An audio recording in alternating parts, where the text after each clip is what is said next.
आज के सेशन के 2 गेस्ट स्पीकर हैं, मिस रीचा जो कि lecturer at Miranda House college at Delhi university and Shashank Shekhar ji, legal expert faculty of law Delhi university. मैं आप दोनों का स्वागत करती हूँ और अपना बहुमूल्य समय देने के लिए धन्यवाद भी करती हूँ। आज का जो सेशन है विमेन एम्पावरमेंट एंड हरासमेंट पर, यह टॉपिक हम लोगों ने आज क्यों चुना आप लोगों के लिए, इसकी इम्पोर्टेंस क्या है, ये बताने के लिए मैं वॉस इंटर्नशिप की इंचार्ज चंचल जी को आमंत्रित करती हूँ कि वो कुछ बताएं आज के टॉपिक पर। Good evening everyone. शायद बहुतों के मन में ये सवाल आ रहा होगा कि हम लोग आप लोगों को water health and sanitation internship के अंदर वुमेन एम्पावरमेंट एंड हरासमेंट क्यों बता रहे हैं। तो मैं बताना चाहूंगी, बहुतों को शायद मे बी हेल्थ का डेफिनेशन पता ही होगा, अगर नहीं पता है तो वो लोग जान ले। जैसे कि health is a physical, social and mental wellbeing of any person. मतलब एक पर्सन को फिजिकली, सोशली, मेंटली फिट होना चाहिए।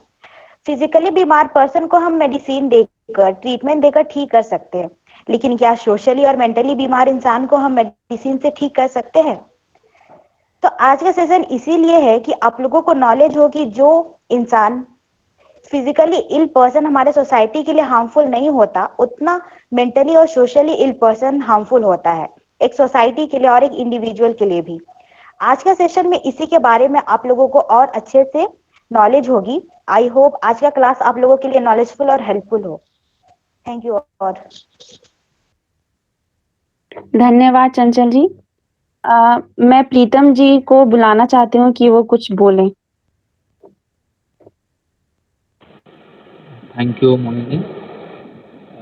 एक्चुअली आज क्या था कि ग्राउंड लेवल पे एक एसएचजी दीदी है, तो वो चाह रही थी कि हम अपना एक्सपीरियंस शेयर करें ग्राउंड लेवल पे, लेकिन वो थोड़ा सा डिले हो रहा है उसमें, तो कोई नहीं, हम लोग बाद में उसको ले लेंगे। कंटिन्यू कीजिए आप लोग, जैसा शेड्यूल है, schedule as per schedule continue. Okay, ठीक है प्रीतम जी। तो मैं आज के सेशन को आगे बढ़ाते हुए हमारी गेस्ट लेक्चरर जो दिल्ली यूनिवर्सिटी की लेक्चरर है मिरिंडा हाउस कॉलेज की, मिस रीचा को मैं आमंत्रित करना चाहूंगी कि वो आज हमारे इस टॉपिक पे प्रकाश डालें और अपने शब्दों के बताएं।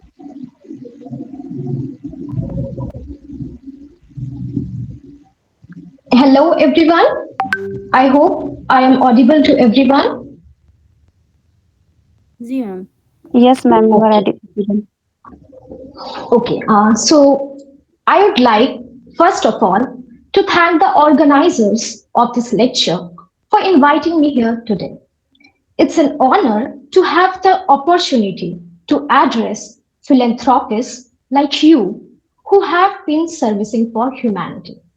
On a personal note, it's really admirable to see your strong commitment, leadership, and willingness to see your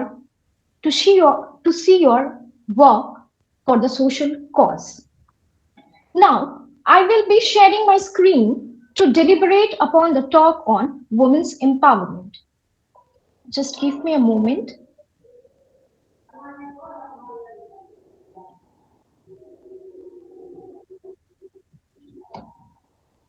No, I can do this. Just give me a second.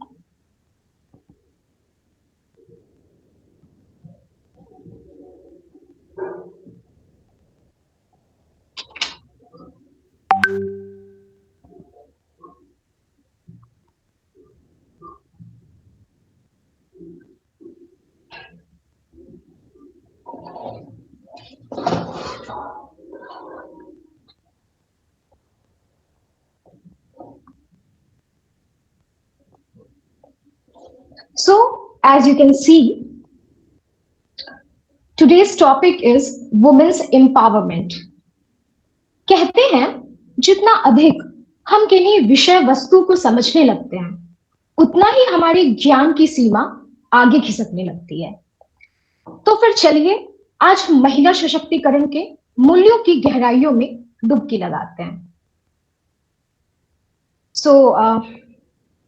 ये एडवर्टीजमेंट देख के कुछ याद आया? अच्छा चलिए नेक्स्ट पिक्चर भी देखते हैं। अब तो यकीनन याद आया होगा, men will be men with no offense to men. So, in this picture, what we are observing here, naturally fit physique, oh sorry, naturally fit physique with an exclamation mark. ये तो बहुत सारी साइकोलॉजिकल थ्योरीज हैं, और उनमें से एक psychological theory का मानना है कि अगर अपोजिट जेंडर को हम देखते हैं तो अपने इंप्रेशन को लेके काफी कॉन्शियस हो जाते हैं. If I am not wrong, you do have been in a similar situation. यहाँ पे सांस थाम कर पेट सुटकाना, पर हाँ प्रतीत ना हो कि मशक्कत करनी पड़ रही है. वैसे यहाँ इस पर्टिकुलर एक्शन का गोल क्या है? I guess it's very obvious. So called natural physique दिखाना है. And now comes the actual reality. अगर आपकी रैशनलिस्ट तर्कवादी निगाहें हैं तो आप समझ पा रहे होंगे छिपे हुए लेयर्स को. यू नो, रियलिटी अपने अंदर और अपने समूहों के लोगों के बीच हाई फाइव करते देखी जा सकती है. यू नो, हमारे विश्व में जेंडर के इर्द गिर्द जो हायरार्की व्यवस्थित की गई है, जो क्रमबद्धता प्राकृतिक रूप से स्थापित करने का प्रयत्न किया गया है कि मेन डोमिनेंट है, दैट इज हावी है, और वुमेन सबऑर्डिनेट, अधीन. बस यही हमारे पूरे सोशल ऑर्डर यानी कि सामाजिक व्यवस्था को स्थापित कर रही है. This particular relationship is systematized through the socialization process. किसी भी so called rituals को इतनी शिद्दत से अनुसरण करवाया जाए, वो भी in the name of preservance of our culture, कि वो एकदम नॉर्मल लगने लगे. अब रूरल भारत में हम चले जाए, अगर वहां घूंघट ओढ़ी महिला को अपने घूंघट ओढ़ने को वो खुद का अधिकार समझेंगे, ना कि अपने अधिकारों का हनन या किसी तरह का प्रतिबंध. और ये निरंतर चलता ही रहेगा. निरंतर इसीलिए क्योंकि किसी भी चीज को acceptable, normal, unquestionable and immutable बनाने के लिए प्राइमरी रिक्वायरमेंट है कंटिन्यूटी, निरंतरता. अगर हम नॉर्मलाइजेशन की पॉलिटिक्स समझ पाने में सक्षम हो जाए तो सो कॉल्ड नेचुरल पद्धति ध्वस्त नहीं हो जाएंगी. क्या आपको नहीं लगता सिस्टम हिल जाएगा? So this is normalisation politics.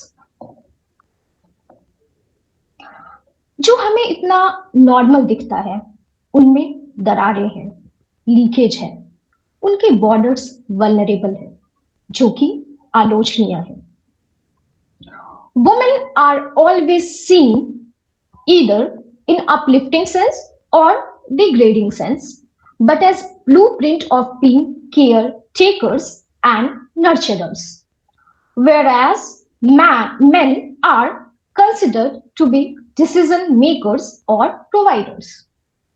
You know, in a society like India, with strong traditional influences embarked on us from a very young age, we often fail to question the concept of prejudice. तो जो ये so called protocols भर भर के हमारे अंदर तक समाये हुए हैं, इन जंजीर के कैद से कैसे निकले? कोई आंसर आ रहा है आपके मन में? सोचिए. Maybe you can find a solution. Think for 10 seconds. So this is a one-way discussion. So let me answer. So the answer lies in the setting up a new normal. And what is this new normal? I will be discussing about it. So you know, अगर ये new normal बनाएगा कौन? हम और आप, और जो भी महिला सशक्तिकरण वास्तविक तौर पर चाहते हैं उनको इसमें सहयोग देना होगा. जो भी ट्रांसफॉर्मेशन चाहते हैं उनको इनमें सहयोग देना होगा. हमें जीरो से पॉजिटिव नहीं जाना है, हमें निगेटिव से इक्विलिब्रियम तक जाना है. साम्यावस्था पहले हासिल कर ले, फिर पॉजिटिव की बात करेंगे। Women being treated and considered equal to men is assumed as privilege in India. Don't you think it should be accepted as normal? Have you ever wondered why is it so? Of course, women themselves are self-sufficient agents of change. But I cannot continue this talk without addressing as to what is the role of a man in the empowerment of a woman? The contribution of a man as a father, as a brother, as a friend, or a male colleague, or husband, or son cannot be undermined. It is important to sensitize men that they have to become those support structures, break those stereotyped gender roles to actually facilitate the process of women's success. And it is, of course, great to build a Taj Mahal for your wife, but it is still just a grave. Please send your patriarchal dominating minds there and not women. Stop discrimination and gender criticism. We need to redesign the world a bit. Don't burn a woman's aspirations in the name of responsibilities. Why not raise a generation with the seed of thought that help them recognize the trait of empowering women in their DNA? Therefore, it's an appeal. Please transform your soul and let humanism overflow. Let us now look at the next slide, which examines the concept of empowerment. So, as you can see, सशक्तिकरण अपने emancipatory यानी कि मुक्तिदायक अर्थ में एक गंभीर शब्द है जो इंडिविजुअल एजेंसी की बात करता है, व्यक्तिगत एजेंसी की बात करता है, एक जो हमारे एक्शंस को हमारे नीड से जोड़ती है और एक जिसके परिणाम स्वरूप हमें महत्वपूर्ण सामूहिक परिवर्तन देखने को मिलती है। सशक्तिकरण की अवधारणा न केवल व्यक्तिगत पहचान से संबंधित है, बल्कि मानवाधिकारों और सामाजिक न्याय का व्यापक विश्लेषण भी करती है। That is, human rights and social justice. They do consider these. सशक्तिकरण को हम जब जेंडर इश्यूज पर लागू करते हैं, तो सशक्तिकरण महिलाओं को निजी और सार्वजनिक दोनों तरह से राजनीतिक क्षेत्र में लाता है। Power relations operate at the most personal to the highly public. There is a famous saying, personal is political and political is personal. इस संदर्भ में सशक्तिकरण पुरुषों और महिलाओं दोनों के बीच शक्ति के वितरण को बदलने की एक प्रक्रिया है। इस डिस्ट्रीब्यूशन ऑफ पावर की जरूरत दोनों जगह है, इंटरपर्सनल रिलेशंस में भी, दैट इज पारस्परिक संबंध में भी, और सोशल इंस्टीट्यूशंस में भी, समाज के संस्थानों में भी। अगर हम सशक्तिकरण को डिफाइन करने लगे तो कुछ ओवरलैपिंग टर्म्स हैं हमारे पास, जैसे कि आप देख सकते हैं स्क्रीन पे ऑप्शंस, जिनका अर्थ है विकल्प, पसंद, चॉइस, नियंत्रण, कंट्रोल और शक्ति, पावर। अगर इन चारों टर्म्स को हम कुछ इस प्रकार समझ सकते हैं, जैसे कि मैं कुछ उदाहरण प्रस्तुत करना चाहूंगी। खुद के जीवन और संसाधनों पर नियंत्रण का बल देना। क्षमता से तात्पर्य है अपनी भलाई को प्रभावित करना और रणनीतिक जीवन विकल्प बनाना। मैं आगे स्लाइड में डिस्कस करूंगी कि ये रणनीतिक जीवन विकल्प बनाना होता क्या है। तीसरा एग्जाम्पल देख सकते हैं, सत्ता के संबंधों को बदलना जो महिलाओं के विकल्पों और स्वायत्ता को बाधित करता है और स्वास्थ्य और भलाई पर प्रतिकूल प्रभाव डालता है। We have to alter relations of power. And आंतरिक परिवर्तन विकल्पों के निर्माण के लिए यह काफी आवश्यक है, इनर ट्रांसफॉर्मेशन के लिए। खुद को न केवल एक सक्षम प्राणी समझना चाहिए, बल्कि विकल्प बनाने का एक हकदार प्राणी समझना चाहिए। अगर आपको प्रणाली से बाहर की सोच रखा और यथास्थिति को चुनौती दिया, तो यह भी आज के डेट में काफी अनिवार्य हो गया है। तो अगर हम वुमेन एम्पावरमेंट क्या है, this is simply understanding it and giving them their own space to operate. So in this particular slide, we can see the two elements, दो तत्व हैं सशक्तिकरण के, महिला सशक्तिकरण के। पहला, यह एक प्रक्रिया है, that is, it is a process. ये एक ऐसी प्रोसेस है जो कि एक स्टेट से दूसरे स्टेट तक प्रगति की बात करता है। और पहला स्टेट हमारा जेंडर इनइक्वालिटी रहा है, और जिसकी तरफ हमें अग्रसर होना है वो है जेंडर इक्वालिटी। और दूसरा कि इस सशक्तिकरण की प्रक्रिया में यह स्वयं को महत्वपूर्ण अभिनेता मानता है। ये ऊपर से नीचे दृष्टिकोण की जगह नीचे से ऊपर दृष्टिकोण से विकास करने की बात करता है। Instead of following top down approach, it talks about going through bottom up approach.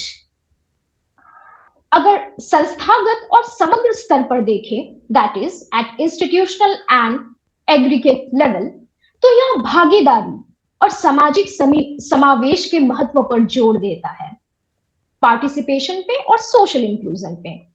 और अगर इसको हम सूक्ष्म स्तर पर देखें, that is at micro level, तो ये सेल्फ एफिकेसी की बात करता है।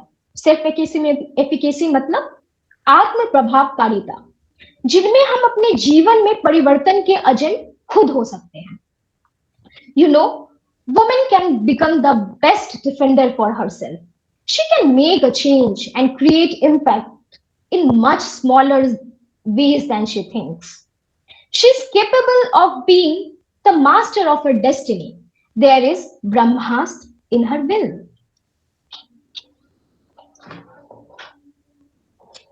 So, now come dimensions of women empowerment.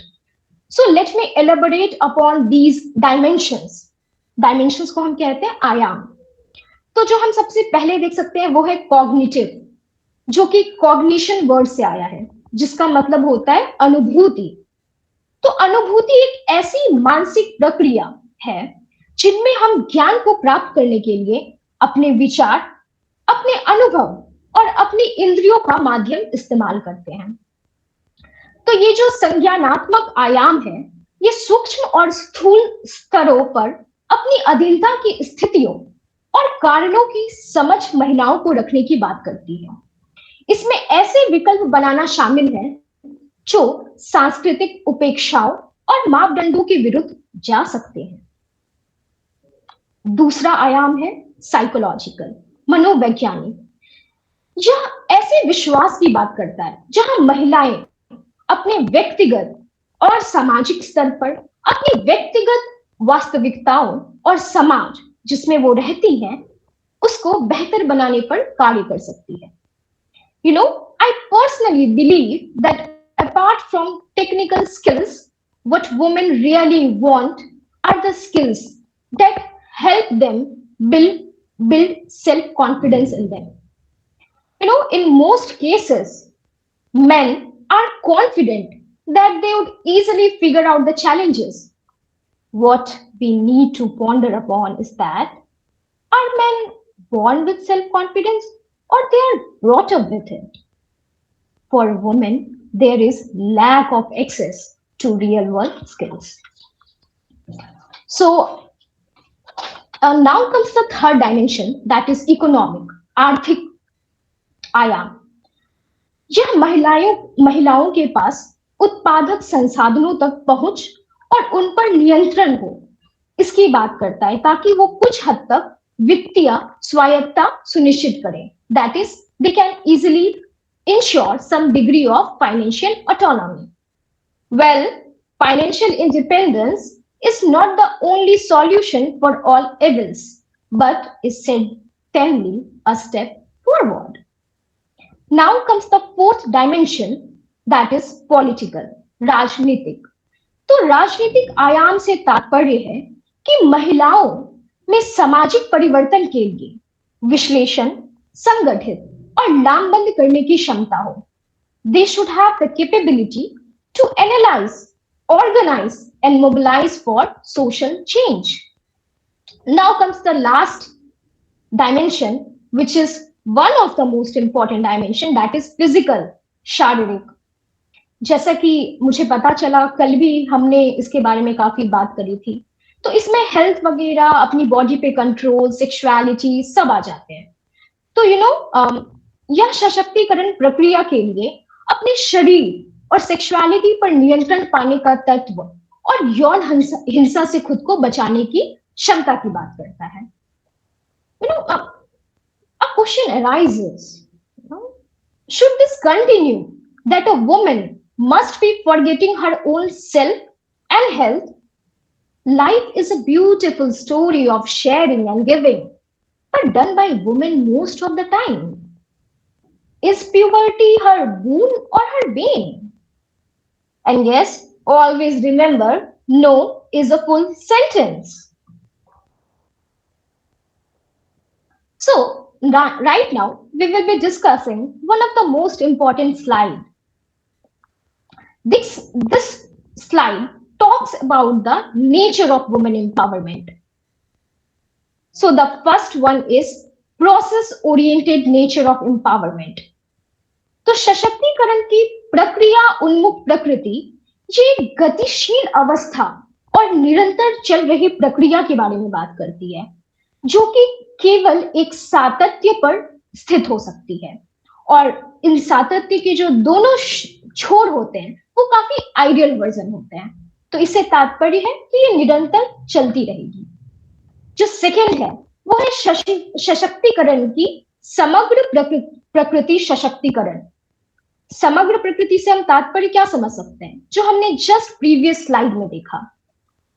तो एक यह व्यापक शब्द है जिसमें आर्थिक, सामाजिक और समूह संगठन, कृषि और आय सृजन परियोजनाओं सहित राजनीतिक गतिविधियां, शिक्षा, एकीकृत व्यवस्था और इसी तरह सहक्रियात्मक रूप से गरीबों को सशक्त बनाने के लक्ष्य की ओर कार्य करने की बात करता है. अगर हम तीसरे आयाम की तरफ जाएं तो ये स्ट्रैटेजिक इंटरेस्ट की बात करता है, ना कि प्रैक्टिकल इंटरेस्ट. तो यू वुड बी इंटरेस्टिंग कि स्ट्रैटेजिक इंटरेस्ट क्या है. तो यह सशक्तिकरण, पहले मैं बताती हूँ कि व्यवहारिक जेंडर हित क्या होता है. तो व्यवहारिक जेंडर हित जो होता है, जो प्रैक्टिकल जेंडर हित है, वह काफी ज्यादा अल्पकालिक है, शॉर्ट टर्म है और महिलाओं की वर्तमान से उत्पन्न होने वाली तत्कालिक जरूरतों से जुड़ी हैं और उनके परिवारों और बच्चों की आजीविका के संबंध में जिम्मेदारियों की बात करता है. जबकि रणनीतिक जेंडर हित बड़े मुद्दों जैसे घर के भीतर श्रम का यौन विभाजन, संस्थागत लैंगिक भेदभाव को हटाना, राजनीतिक समानता की स्थापना, गर्भधारण करने को लेकर स्वतंत्रता और पुरुष के द्वारा हिंसा और महिलाओं पे नियंत्रण के खिलाफ पर्याप्त उपायों को अपनाने की बात करता है. अब अगर हम लास्ट और सबसे फोर्थ प्रकृति की ओर ध्यान दें तो यह संदर्भ विशिष्ट सशक्तिकरण की बात करता है. इसको परिभाषित केवल उसके स्थानीय, माइंड द वर्ड स्थानीय, लोकल सामाजिक, सांस्कृतिक, आर्थिक, राजनीतिक और ऐतिहासिक संदर्भ में ही किया जा सकता है. I hope everyone is still bearing with me. So in this slide, you can see the rights related to gender equality and how they are linked with sustainable development goals. I chose this particular slide because JBSS mission was talking about achieving these sustainable development goals. So, Gender equality is not only a fundamental right, but a necessary foundation for a peaceful, prosperous, and sustainable world.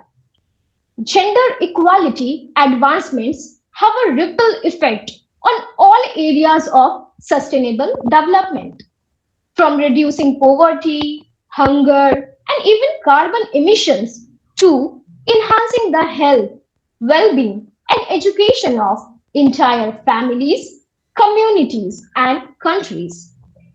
If you can see the slide, you can highlight some of the goals that are linked with it. So the goal 1 talks about ending poverty. Goal 2 talks about ending hunger. Goal 3 talks about ensuring healthy lives. Goal 4 talks about equitable quality education. And the goal 5, which is the most important for this particular topic, that is to achieve gender equality and empower all women and girls. The goal 6 talks about water and sanitation, which you have already discussed in your previous, this lectures. Goal 8 talks about sustainable economic growth, where decent work for all should be given. Goal 10 talks about reducing inequalities. Goal 11 talks about inclusive, safe settlements. Goal 13 talks about combating climate change. And lastly, Goal 16 talks about sustainable development and inclusive institutions. So we clearly, if we want to achieve these goals, we cannot do this without undermining gender equality. ये तो वही वाली बात हो गई कि हमें आगे भी बढ़ना है, पर हम आगे बढ़ने के लिए खुद ही अपने आप को रोके हुए हैं. So, I would like to focus your attention on the significance of this cycle here. Empowering women is essential to the health and social development of families, communities, and countries.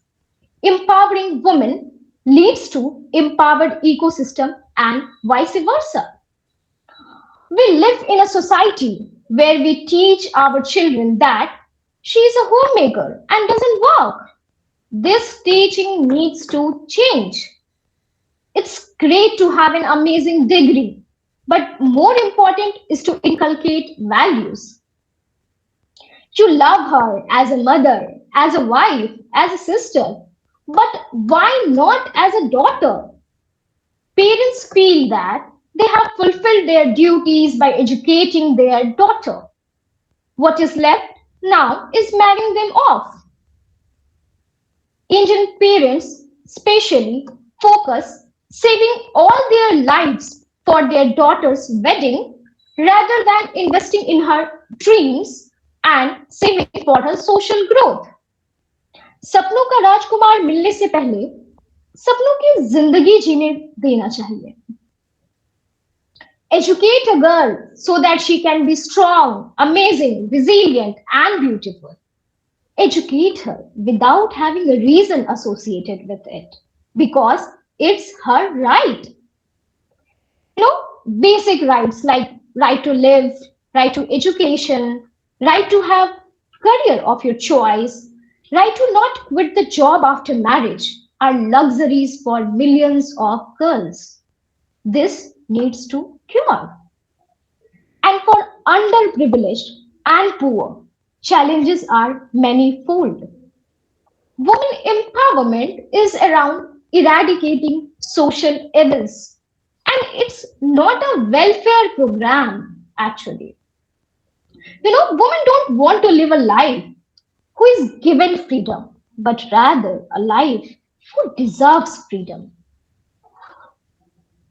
Now, there are some interesting facts we should look at. The World Economic Forum has released the Global Gender Gap Report 2021. I'm taking the recent data.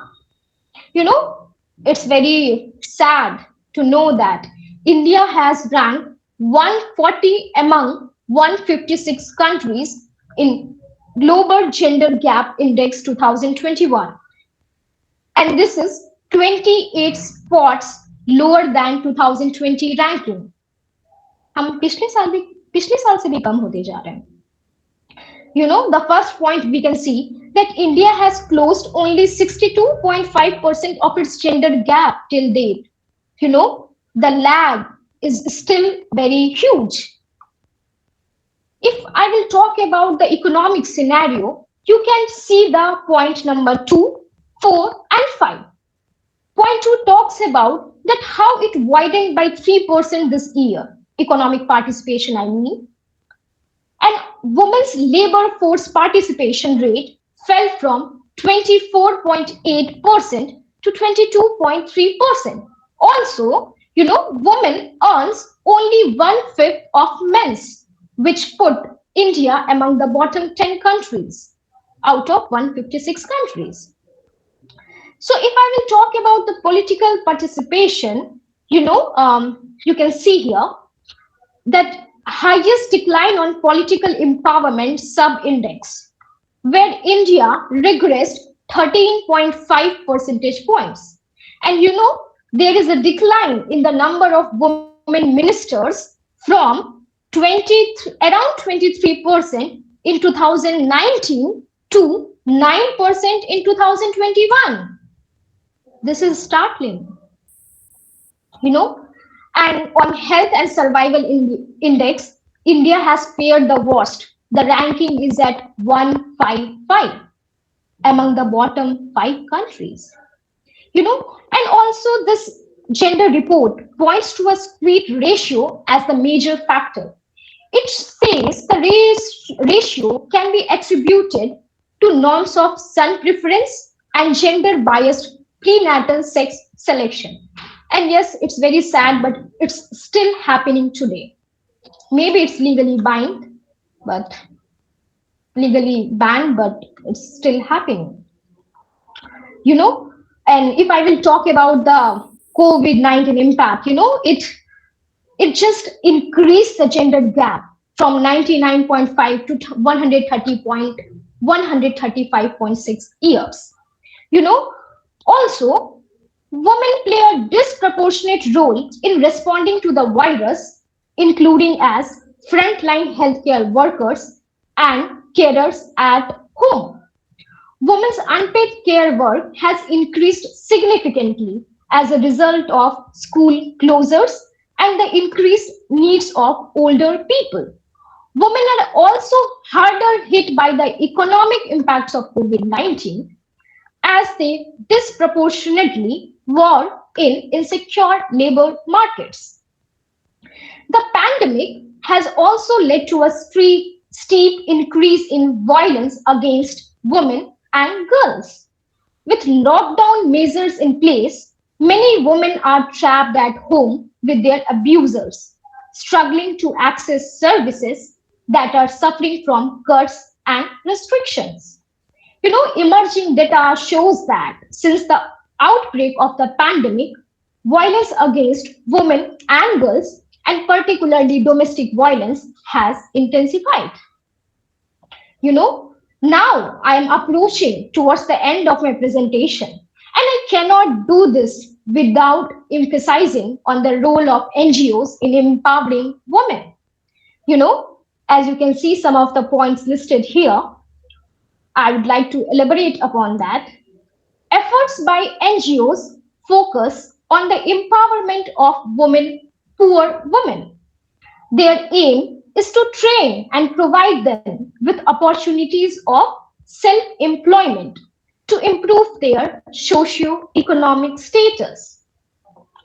NGOs are working towards legal empowerment of women to generate awareness regarding their legal rights and also help them buy land by extending loan facilities.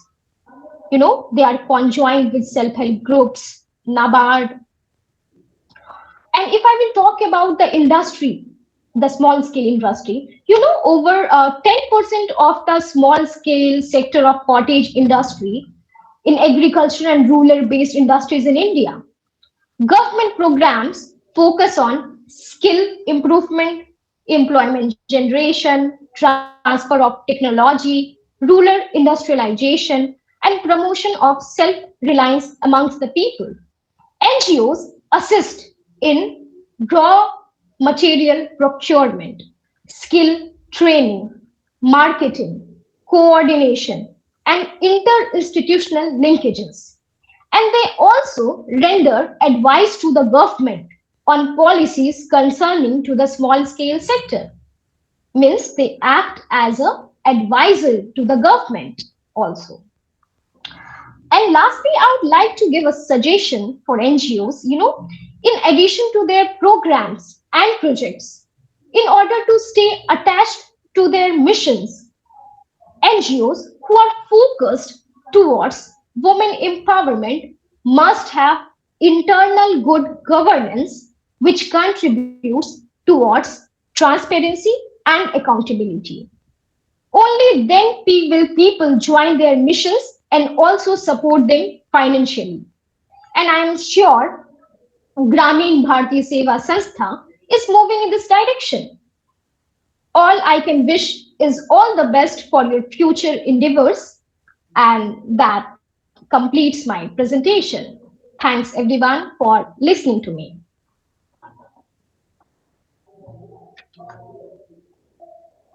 धन्यवाद ma'am, आपने बहुत अच्छे से महिला सशक्तिकरण का concept को clear किया। यह काफी इंफॉर्मेटिव रहा करेंट डेटा के साथ। महिला सशक्तिकरण को बेहद आसान शब्दों में परिभाषित किया जा सकता है कि इससे महिलाएं शक्तिशाली बनती हैं, जिससे वह अपने जीवन से जुड़े सभी फैसले स्वयं ले सकती हैं और परिवार और समाज में अच्छे से रह सकती हैं। नीलम दीदी, अपने बारे में पहले बताएंगे आप?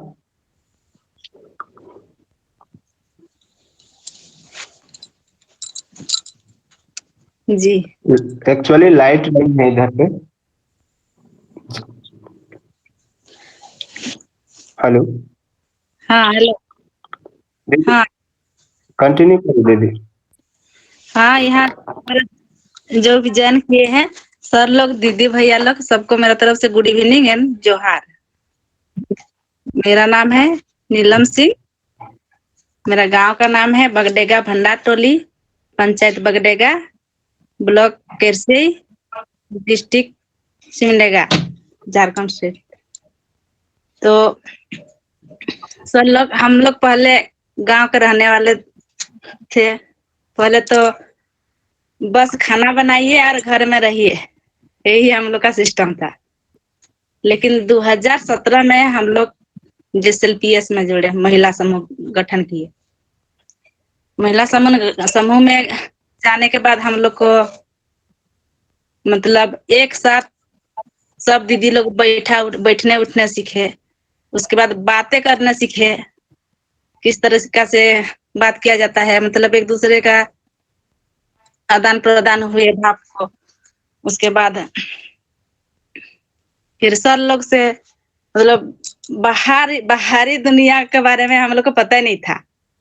घर का अंदर में भी हम लोग रहते थे। तो SHG के आने के बाद हम लोग को पता चला कि अरे बाहर जाने के बाद क्या सब होता है और कैसे कैसे काम सब किया जाता है, उस सब के बारे में। फिर बोलने के बारे में, पहले तो बोलने के लिए हम लोग को सब लोग के सामने थोड़ा सा शर्म ही आता था, लेकिन अभी वो सब नहीं, अभी तो बोल लेते हैं हम लोग भी। और SHG के जोड़ने के बाद हम लोग का थोड़ा सा फाइनेंशियल मतलब क्या, हम लोग बचत करने सीखे। बचत करने सीखने के बाद हम लोग को जो पारिवारिक समस्याएं था वो सब थोड़ा थोड़ा मतलब हम लोग का दूर होने लगा। उसके बाद हम लोग फिर बैंकिंग में जुड़े। SHG में हम लोग को मिला CCL मिला, RF मिला, CIF मिला। उस सबको लेके हम लोग अपना व्यवसाय चलाने लगे। फिर उसके बाद हम लोग जोहार में जुड़ गए SHG से। जोहार में जुड़ने के बाद हम लोग का जो खेत पहले बंजर पड़ता था, कुछ नहीं होता था खेती बाड़ी, यहाँ हमको जोहार प्रोजेक्ट के द्वारा सिंचाई सब हुआ, लिफ्ट सिंचाई हुआ। तो उसमें हम लोग का भी जमीन सब हरा भरा दिखने लगा। वैसा में हम लोग का स्थिति सुधार होने लगा। और हम तो पहले कुछ काम नहीं करते थे, अभी एसएचजी के माध्यम से हम FLCRP का काम कर रहे हैं। दीदी लोग को बीमा बारे में ही बता रहे हैं हम, अटल पेंशन योजना के बारे में भी बता रहे हैं। बहुत सारा दीदी लोग को पता ही नहीं था बीमा क्या है, पेंशन अटल पेंशन योजना क्या है, उस सब के बारे में हम बता रहे हैं। दीदी लोग समझ भी रही है, ताकि फिलहाल हम लोग का यहाँ एक दीदी का मतलब कुआं से गिर के डेथ हो गया, तो उसको हम लोग का बीमा करवाए थे, जीवन ज्योति और सुरक्षा बीमा, तो उनको लाभ भी दिलवाए हम लोग। तो इस तरह से हम लोग जागरूक हुए एसएचजी के माध्यम से। और अभी और कोशिश भी हम लोग का सर लोग का मतलब क्या देन से हम लोग और कोशिश करिए रहे हैं आगे बढ़ने के लिए, और बढ़ भी रहे हैं। तो क्या बोलेंगे, इतना बोल के धन्यवाद सबको। धन्यवाद दीदी। आपने बहुत ही अच्छे से और ब्रीफ में बताया कि कैसे आपका जीवन में बदलाव हुआ, कैसे आप लोग सेल्फ एम्पावर्ड हुए, उसके बारे में अच्छी तरह आपने बताया। इसके लिए बहुत बहुत धन्यवाद। Thank you sir.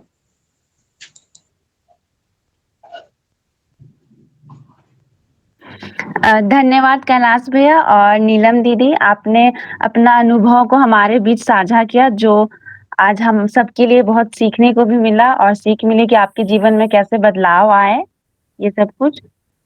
इसी के साथ हम आज के second guest lecture Shashank Shekhar sir को मैं आमंत्रित करना चाहूंगी। Am I audible and visible? Yeah, you are audible and visible. Okay, thank you. Members of the Gramin Bharati Seva Sanstha and all those who are present in this conclave, a very warm good evening to all of you. Today, I have been invited to deliver a lecture on a very critical topic, that is women harassment. Before moving on to the topic, let me first begin with quoting certain aspects of Constitution of India. And I quote Article 51A, Clause E of the Constitution of India. And it is a fundamental duty. It says, it shall be the duty of every citizen of India to renounce the practices, such practices which are derogatory to the status and dignity of women. I think that speaks volumes about the women empowerment and the constitutional mandate of India. Having said that, men and women are two distinct creations, independent creations of God. They are two distinct and independent creations. Most often it is seen that husbands seem to be in an illusion that their wives are their properties, personal properties. But that is a mere illusion. And that is busted by, that myth is busted by the Constitution of India. Article 14 of the Constitution of India talks about freedom of equality. It talks about equality before law and equal protection of laws. कानून के नजर में सारे लोग बराबर रहेंगे और कानून का बराबर संरक्षण सभी लोगों को मिलेगा। इस बारे में बात कहता है हमारा संविधान। अनुच्छेद 15 आर्टिकल 15 के बारे में अगर बात करें तो it talks about prohibition of discrimination on the basis of caste, sex, religion, race and place of birth. तो ये दो आर्टिकल्स को, ये दो अनुच्छेदों को अगर हम देखें, इन पे अगर नजर डालें, तो हमारा संविधान साफ साफ ये मैंडेट देता है, ये ऑर्डर देता है कि हमें महिलाओं और पुरुषों में एक बराबरी, एक समानता बना के चलनी है। जिस तरह से भगवान ने उन्हें क्रिएट करके भेजा है, दोनों को इक्वल बना के भेजा है। Now coming back to the topic, women harassment. Now what do we exactly mean when we speak about women harassment? Women harassment refers to an illegal behavior that causes annoyance or trouble to someone, some lady. A behavior that creates an unpleasant or hostile situation in the mind of the victim. Harassment may be gender neutral or gender specific. Gender neutral से मेरा तात्पर्य ये है कि उसमें gender नहीं देखते हैं। जो क्रिमिनल्स होते हैं, they do not look at the genders, they just commit the crime. तो अगर जेंडर न्यूट्रल क्राइम्स की बात करें, हैरेसमेंट की बात करें, तो उसके दो एस्पेक्ट्स होते हैं, दो टाइप्स होते हैं. Thank you for sharing the PDF file. The first aspect is physical harassment. As you can see on your screen, physical aspect को हम कहते हैं शारीरिक शोषण करना. Now, what is physical harassment? Physical harassment is inflicting of bodily injury on the victim. अगला है mental harassment. Now, mental harassment इसको हम कहते हैं हिंदी में मानसिक शोषण. It refers to inflicting mental pain and agony on the victim, on the lady. अब मेरा ये पर्सनल मानना है, ये मेरा पर्सनल ओपिनियन है कि जितने भी टाइप के हैरेसमेंट्स होते हैं, उन सारे हैरेसमेंट्स में आपको कोई ना कोई एक मेंटल एलिमेंट जरूर दिखेगा. The mental harassment is ingrained in all sorts of harassment that are committed and inflicted on women. The third kind of harassment is sexual harassment. Now, sexual harassment is a gender-specific harassment. The women are the target; they are made the victims just because of their feminine identity. It is basically an attack on the feminine identity of the victim, and they attack the women not just as an individual. See, most of all, हम लोग ये illusion में रहते हैं कि किसी महिला का अगर उत्पीड़न होता है तो वो उस महिला पे केवल अटैक करते हैं, जबकि it is an attack against the women as a class. वो पूरे महिला सोसाइटी पे अटैक करते हैं. अब बात करें हम पनिशमेंट्स की. अगर हैरेसमेंट होता है महिलाओं का, वुमेन को अगर हैरेस किया जाता है, तो उसके लिए क्या उपाय है? क्या कानून कुछ संरक्षण देता है उन्हें? क्या वो पनिश करता है इन कर्मों के खिलाफ? Talking about IPC, we have section 352 of the IPC. Section 352 of the IPC talks about punishment for assault. Now, what is assault? Assault का मतलब होता है use of criminal force. शारीरिक बल का प्रयोग करना किसी महिला के खिलाफ, जबकि वो बिना वो प्रोवोक करे, वो प्रोवोक नहीं भी कर रही हो, ऐसी अवस्था में अगर आप उनके मर्जी के बगैर शारीरिक बल का प्रयोग करते हैं to assault her, that constitutes an offense under section 352 of the IPC. और उसके लिए हमने 3 महीने तक के imprisonment का प्रावधान बनाया है. Next is section 354. इसको हम आम भाषा में molestation के नाम से जानते हैं, और IPC इसे outraging the modesty of women के नाम से जानता है. Now, what it says? Whoever assaults or uses criminal force to any woman intending to outrage or knowing it to be likely that he will thereby outrage her modesty, ये होता है molestation. अगर आप शारीरिक बल का प्रयोग करते हैं किसी महिला की मॉडेस्टी को आउटरेज करने के लिए, तो वो molestation में आता है, और उसके लिए हमने 1 साल से लेकर minimum 1 year and maximum 5 years of imprisonment has been prescribed in the IPC Indian Penal Code. Next is section 354A. It is titled sexual harassment, यौन उत्पीड़न. ये काफी पॉपुलर टर्म है, बहुत सारे लोगों ने पहले से सुन रखा होगा. बट अगर आप सोचे इसके बारे में कि जब आप सेक्सुअल हैरेसमेंट वर्ड यूज करते हैं, यौन उत्पीड़न की बात करते हैं, तो उसमें क्या क्या कर्म आते हैं, क्या हम exactly what do we mean by sexual harassment. तो अगर आईपीसी की तरफ देखें, इंडियन पिनल कोड की तरफ देखें, तो it talks about 4 broad categories. वो 4 कैटेगरीज की बात करता है. First category is physical contact and advances involving unwelcome and explicit sexual overtures. जब आप किसी महिला के प्रति कोई शारीरिक कॉन्टैक्ट बनाने का कोशिश करते हैं और उसके तरफ बढ़ते हैं, उसके मर्जी के खिलाफ, और कोई सेक्सुअल ओवरचर करते हैं, तो वो सेक्सुअल हैरेसमेंट में आता है. It constitutes a crime under IPC. Second is a demand और रिक्वेस्ट फॉर सेक्सुअल फेवर्स.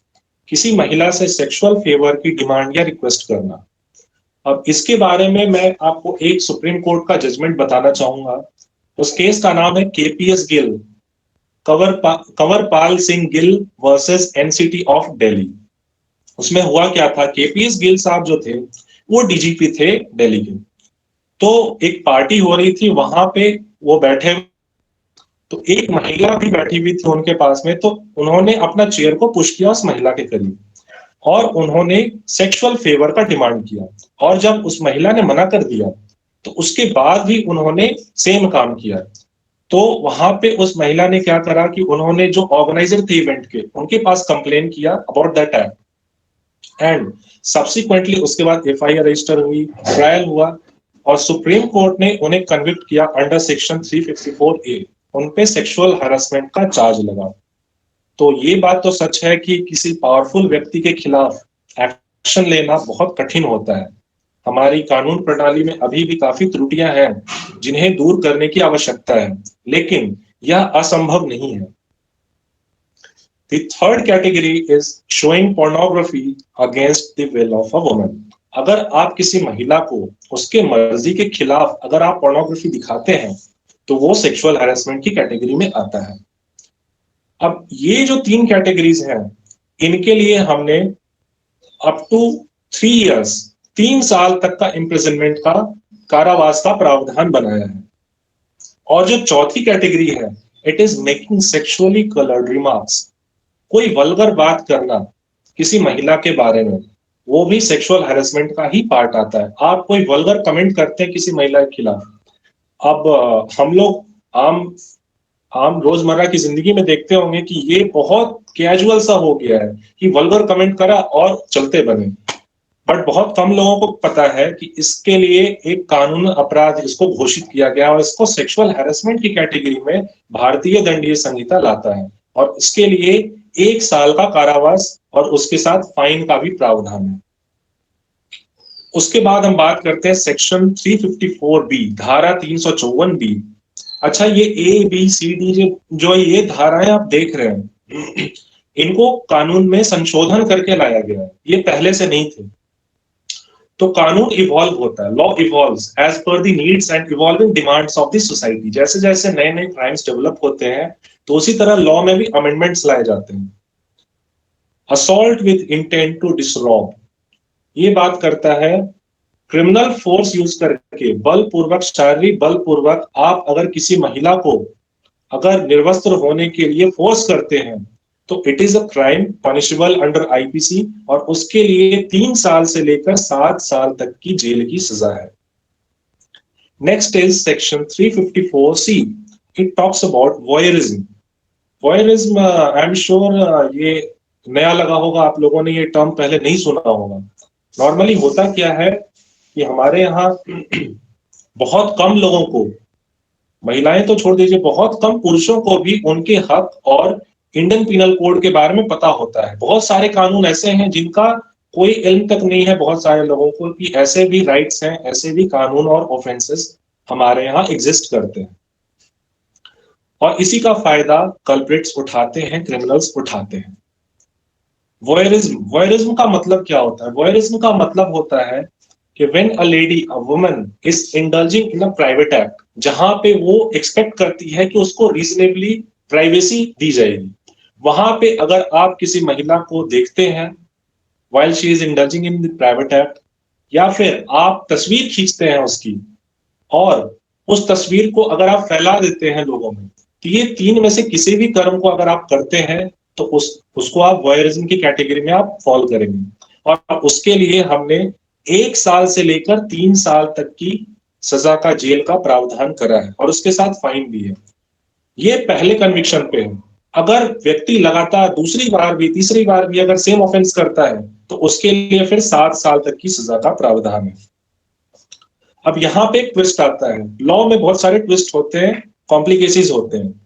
होता क्या है कि कई बार लोग फायदा उठाते हैं। अगर महिला ने फोटो क्लिक करने के लिए इजाजत दी तो इसका मतलब ये नहीं कि ये समझा जाए कि उन्होंने फोटोज को डिस्ट्रीब्यूट करने की भी इजाजत दी है। अगर उन्होंने फोटो क्लिक करने की इजाजत दे भी दी, लेकिन अगर आपने फोटोज को डिस्ट्रीब्यूट कर दिया अगेंस्ट हर विल, तो वो वॉयरिज्म की कैटेगरी में फिर भी फॉल करेगा और आपको फिर जेल की सजा होगी। अगला है ऑफेंस सेक्शन 354D में, स्टॉकिंग। स्टॉकिंग एक कॉमन वर्ड है, ये सबने सुना होगा और इसको बहुत कैजुअली लोग प्रयोग करते हैं। बहुत कैजुअली इसको यूज किया जाता है आम बोलचाल की भाषा में कि स्टॉकिंग हो रही है। बट स्टॉकिंग है क्या? What do we exactly mean when we talk about stalking? Stalking means following a woman and contacting her or attempting to contact such woman to foster personal interaction repeatedly despite a clear indication of disinterest by such woman. किसी महिला को आप लगातार, कोई पुरुष अगर लगातार follow करता है और उनसे संपर्क साधने की कोशिश करता है, प्रयास करता है, उनके बार बार मना करने के बावजूद, तो अगर ऐसा कोशिश भी करता है, ऐसा नहीं कि वो सक्सेसफुल हो जाए, अगर वो ऐसा अटेम्प्ट करता है तो वो स्टॉकिंग की कैटेगरी में फॉल करेगा। ये एक हुआ। सेकंड होता है, अब इंटरनेट की बात आती है। आपको पता है कि आजकल इंटरनेट का जमाना है और इंटरनेट ऑलमोस्ट हर व्यक्ति के पास, हर महिला के पास, हर पुरुष के पास पहुंच चुका है। Any man who monitors the use of a woman of the internet, email or any form of electronic communication, अगर ऐसा कोई व्यक्ति करता है, कोई पुरुष अगर उनके इंटरनेट के यूज को मॉनिटर करता है, फॉलो करता है अगेंस्ट हर विल, तो वो भी स्टॉकिंग की कैटेगरी में आएगा। तो स्टॉकिंग का मतलब ये ना समझा जाए कि केवल आप फिजिकली स्टॉक कर रहे हैं, किसी को घूरने से स्टॉकिंग, केवल वो नहीं होता है। स्टॉकिंग में और भी चीजें आती हैं। अगर आप किसी महिला को अगर इंटरनेट पे फॉलो करते हैं अगेंस्ट हर विल, उसके इंटरनेट के यूज को अगर आप मॉनिटर करते हैं, तो वो भी स्टॉकिंग की कैटेगरी में फॉल करता है।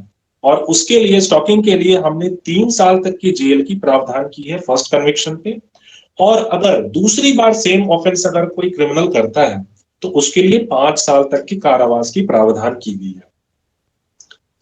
अगला ऑफेंस है रेप, सेक्शन 376। सेक्शन 375 डिफाइन करता है रेप को, और सेक्शन 376 में पनिशमेंट दिया हुआ है। आईपीसी में सेक्शन 376 में रेप का पनिशमेंट दिया हुआ है कि कितनी सजा होगी और क्या सजा होगी। Rape, as you all know, is the most heinous crime that can be committed on a woman. किसी महिला पे सबसे जघन्य अपराध अगर कोई किया जा सकता है तो वो रेप है। जब कोई पुरुष किसी महिला को फिजिकली असॉल्ट करता है तो उस पर फिजिकल इंजरी डालता है, अगर मेंटली असॉल्ट करता है तो उसके माइंड पे इंजरी डालता है, लेकिन अगर रेप कमिट करता है तो he is said to defile the very soul of that lady, और उनके फेमिनिन आइडेंटिटी पे ये अटैक होता है। It is because of her feminine identity that man commits offence of rape. वो उनके फेमिनिन आइडेंटिटी को टारगेट करना चाहता है, और जब इस तरह का हेट्रेड होता है तभी इस टाइप के कर्म करते हैं। अब इनके प्रावधानों के बारे में आपको बताने से पहले मैं एक केस बताना चाहूंगा जिसका नाम है Tukaram versus state of Maharashtra. ये 1976 का केस है। वहां पे क्या हुआ था, एक महिला, अब मैं उनका नाम नहीं लेना चाहूंगा महिला का, हालांकि सुप्रीम कोर्ट ने उस महिला का नाम जजमेंट में बार बार लिया है, लेकिन मैं उनका नाम नहीं लेना चाहूंगा, और इसके बहुत स्ट्रॉन्ग रीजंस हैं जो मैं अभी आपको समझाऊंगा क्यों मैं नाम नहीं ले रहा हूं। तो वहां पे ये हुआ था कि तुकाराम नाम के एक पुलिस ऑफिसर थे और उनके अन्य भी सहकर्मचारी थे, अधिकारी थे। तो ये लेडी गई थी वहां पे एक एफआईआर करवाने अपने रिलेटिव्स के साथ। तो रात का समय था, रात के समय में एफआईआर बुक हुआ, उसके बाद फिर वो लोग आ रहे थे, लौट रहे थे। तो पुलिस ऑफिसर जो था, जिनका नाम तुकाराम था, उन्होंने बोला कि सारे लोग चले जाएंगे लेकिन ये महिला रुकेंगी। तो वो रुक गई। अब रुकने के बाद उन्हें पीछे ले जाया गया, पीछे की बिल्डिंग में, और उनके साथ रेप कमिट किया गया। अब इस पे ट्रायल चली, कोर्ट का जजमेंट आया फाइनली 1976 में, और जजमेंट जो था वो बहुत शॉकिंग था। इस पे lot of hue and cry went across the nation, और बहुत इस पे आक्रोश व्यक्त किया लोगों ने, अलग अलग तबके के लोगों ने इस पे आक्रोश व्यक्त किया। वहां पे सुप्रीम कोर्ट ने जजमेंट में उस कन्विक्ट को अक्विट कर दिया, वो जो आरोपी था उसको अक्विट कर दिया, बाइज्जत बरी कर दिया। और ऐसा क्यों किया, उसके लिए उन्होंने सुप्रीम कोर्ट के जजेस ने तर्क भी दिए। उन्होंने कहा कि महिला के ऊपर कोई इंजरीज के, फिजिकल इंजरीज के कोई मार्क नहीं मिले। उसके बाद उन्होंने, जब वो अपने रिलेटिव्स के साथ आई थी, तो उन्होंने शोर क्यों नहीं मचाया, इन बेसिस पे उन्होंने अक्विट कर दिया उस अक्यूज्ड को। और इसके बाद काफी ह्यू एंड क्राई मचा, और उसके बाद अंतोगत्वा 1983 में संशोधन किया गया। Criminal amendment act 1983 came into effect, और उसमें आईपीसी में एक प्रावधान डाला गया और उसके बाद evidence act, Indian evidence act में भी कुछ संशोधन किए गए। सबसे पहले मैं आपको बताना चाहूंगा इंडियन एविडेंस एक्ट के बारे में।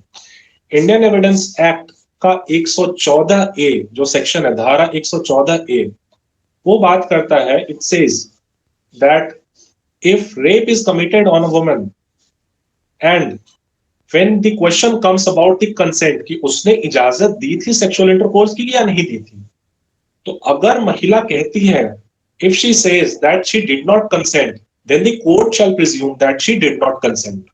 अगर महिला कहती है कि उन्होंने इजाजत नहीं दी थी, तो कोर्ट को ये मानना पड़ेगा। पहले ऐसा नहीं था, पहले कानून अलग था। तो क्रिमिनल लॉ का एक बेसिक प्रिंसिपल क्या होता है कि पहले जो प्रोसिक्यूशन होता है, जो केस फाइल करता है, जो पुलिस होती है, उनको प्रूफ करना होता है, जो वो आरोप लगा रहे हैं उन्हें अपना आरोप सिद्ध करना होगा बियॉन्ड रीजनेबल डाउट। थोड़ा सा भी अगर डाउट रहा तो कोर्ट फिर बाइज्जत बरी कर देता है अक्यूज्ड को। यहां पे उल्टा किया गया।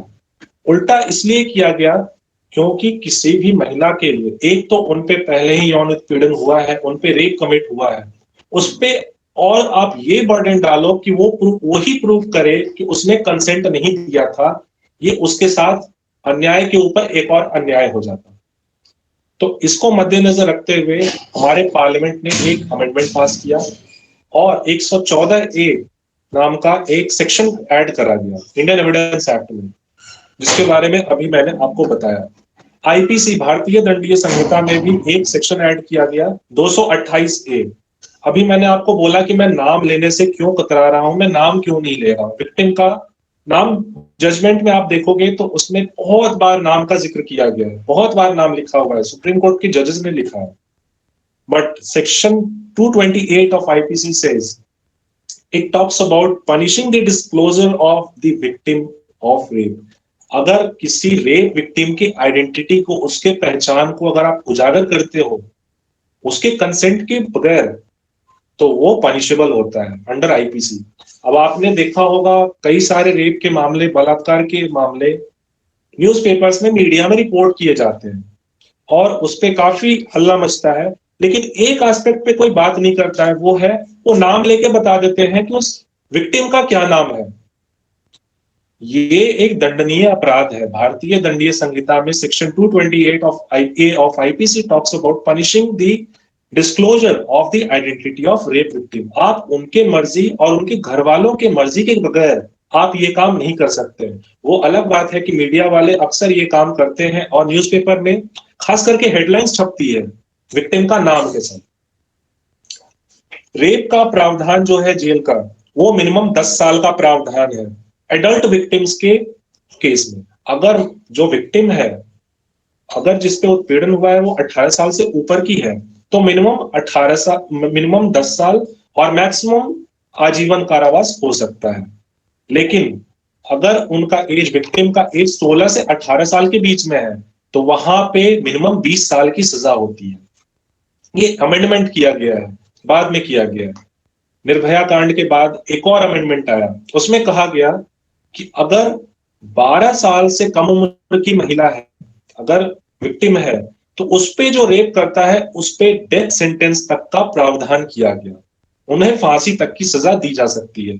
और इसके साथ साथ कंपेंसेशन का भी प्रावधान है, फाइन का भी प्रावधान है। विक्टिम को फाइन देना होता है, अक्यूज्ड को, जो भी क्रिमिनल है उससे फाइन लेके कोर्ट जो है वो विक्टिम को पे करता है as compensation and as her expenses. और वो एक पनिटिव फाइन है, इसको ये ना देखा जाए कि वो भुगतान किया जा रहा है उस क्राइम के लिए। रेप का कोई भुगतान नहीं किया जा सकता है, लेकिन ये एज ए पनिशमेंट दिया जाता है। उसके बाद आजकल काफी ये चर्चा में है, मैरिटल रेप नाम का एक शब्द आपने सुना होगा कि काफी चर्चा में है। शादी में अगर कोई पुरुष, कोई हस्बैंड अगर अपनी बीवी के साथ सेक्सुअल ऑफेंस करता है, तो वो भी पनिशेबल है जब वो अलग अलग रह रहे हो। सेक्शन 376B के ओर आपका मैं ध्यान आकृष्ट करना चाहूंगा। It talks about sexual intercourse bye husband upon his wife during separation. जब वो अलग अलग रह रहे हो और उस दौरान अगर कोई हस्बैंड अपनी वाइफ पे फोर्सफुली सेक्सुअल इंटरकोर्स करता है अगेंस्ट हर विल, तो वहां पे ही विल बी पनिशेबल और मिनिमम 2 साल और मैक्सिमम 7 साल तक की कारावास उन्हें हो सकती है। अगला जो है वो है सेक्शन 493 और 498A। 493 बात करता है cohabitation caused by a man deceitfully inducing a belief of lawful marriage.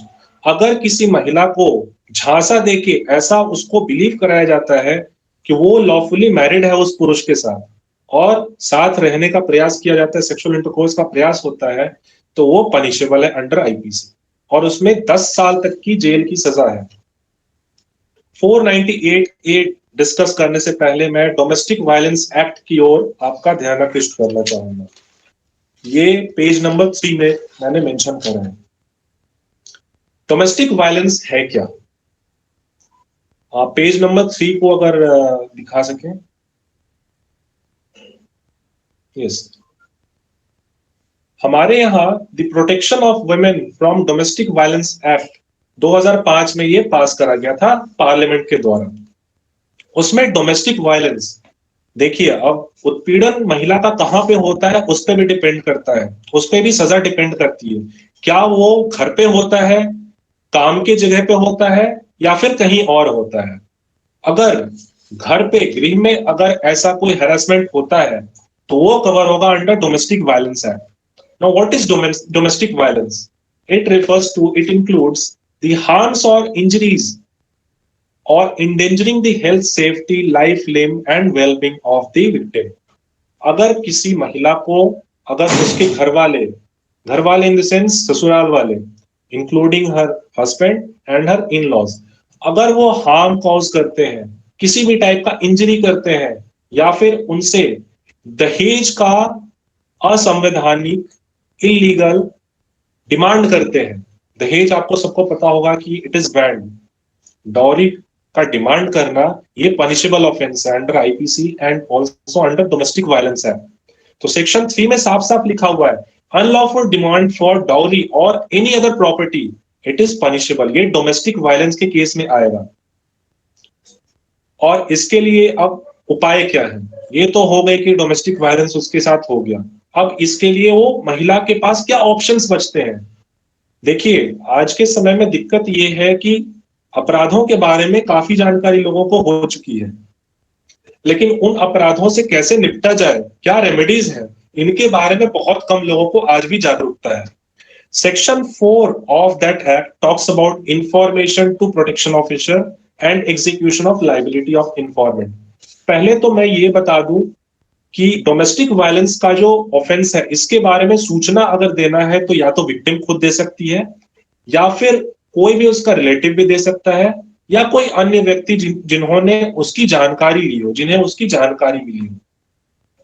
अच्छा, एक बात यहाँ पे गौर करने वाली बात है, सबसेक्शन 1 ऑफ सेक्शन 4 यहाँ पे लिखा हुआ है domestic violence has been or is being or is likely to be committed.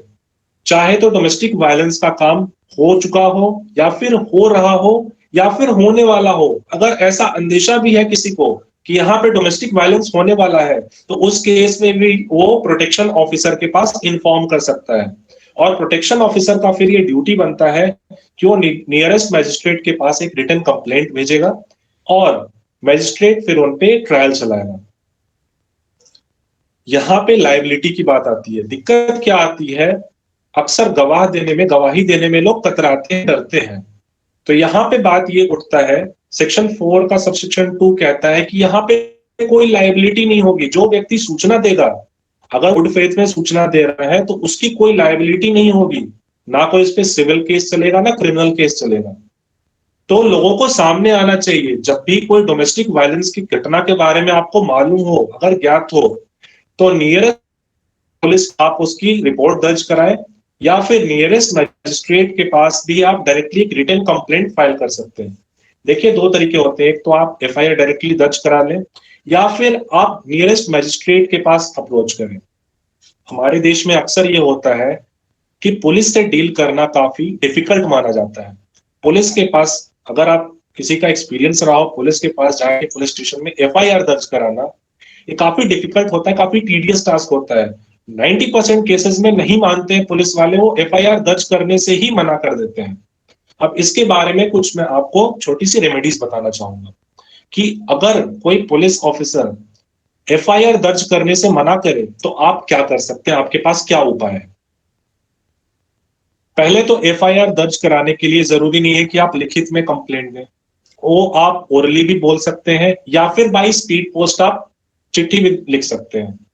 और जैसे ही वो रिसीव करेंगे पुलिस वाले, उनके ऊपर ये ड्यूटी होती है कि एफआईआर बुक करें।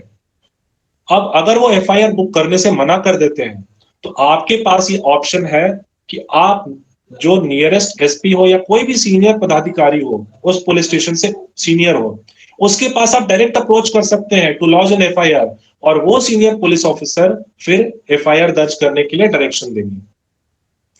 और अगर ये दोनों भी फेल हो जाए तो फिर आप मैजिस्ट्रेट के पास जा सकते हैं। देखिए, लतिका कुमारी का केस आया था, जजमेंट आया था सुप्रीम कोर्ट का, उसमें यह कहा गया कि अगर कोई पुलिस ऑफिसर एफआईआर दर्ज करने से मना करता है अनरीजनेबली, बिना कारण के, बिना कोई वैलिड रीजन के, तो उसके ऊपर भी एक एफआईआर दर्ज हो सकती है। तो ये बहुत इंपॉर्टेंट बात है, ये लोगों को पता होना चाहिए। तो अगर पुलिस वाले मना कर दें तो आप नियरेस्ट मैजिस्ट्रेट के पास मूव कर सकते हैं और वहां पे आप रिटन कंप्लेंट आपको लेके जानी होगी। पुलिस के पास आप ओरली बोल सकते हैं, लेकिन मैजिस्ट्रेट के पास आप जाते हैं तो आपको लिखित में जानकारी लेके जानी होगी और फिर वो उस पर एक्शन लेते हैं। अब वो एक्शन क्या लेंगे? पहले तो जैसे ही आप कंप्लेंट रजिस्टर करते हैं तो उनकी ड्यूटीज क्या क्या होती हैं, पुलिस वालों की या फिर मजिस्ट्रेट की।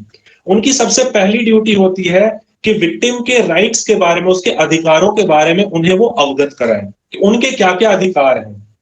जैसे वो एप्लीकेशन फाइल कर सकती हैं, वो एक रेजिडेंस ऑर्डर ले सकती हैं, कस्टडी ऑर्डर ले सकती हैं, भुगतान का भी प्रावधान है, तो इनके बारे में उन्हें अवगत कराना।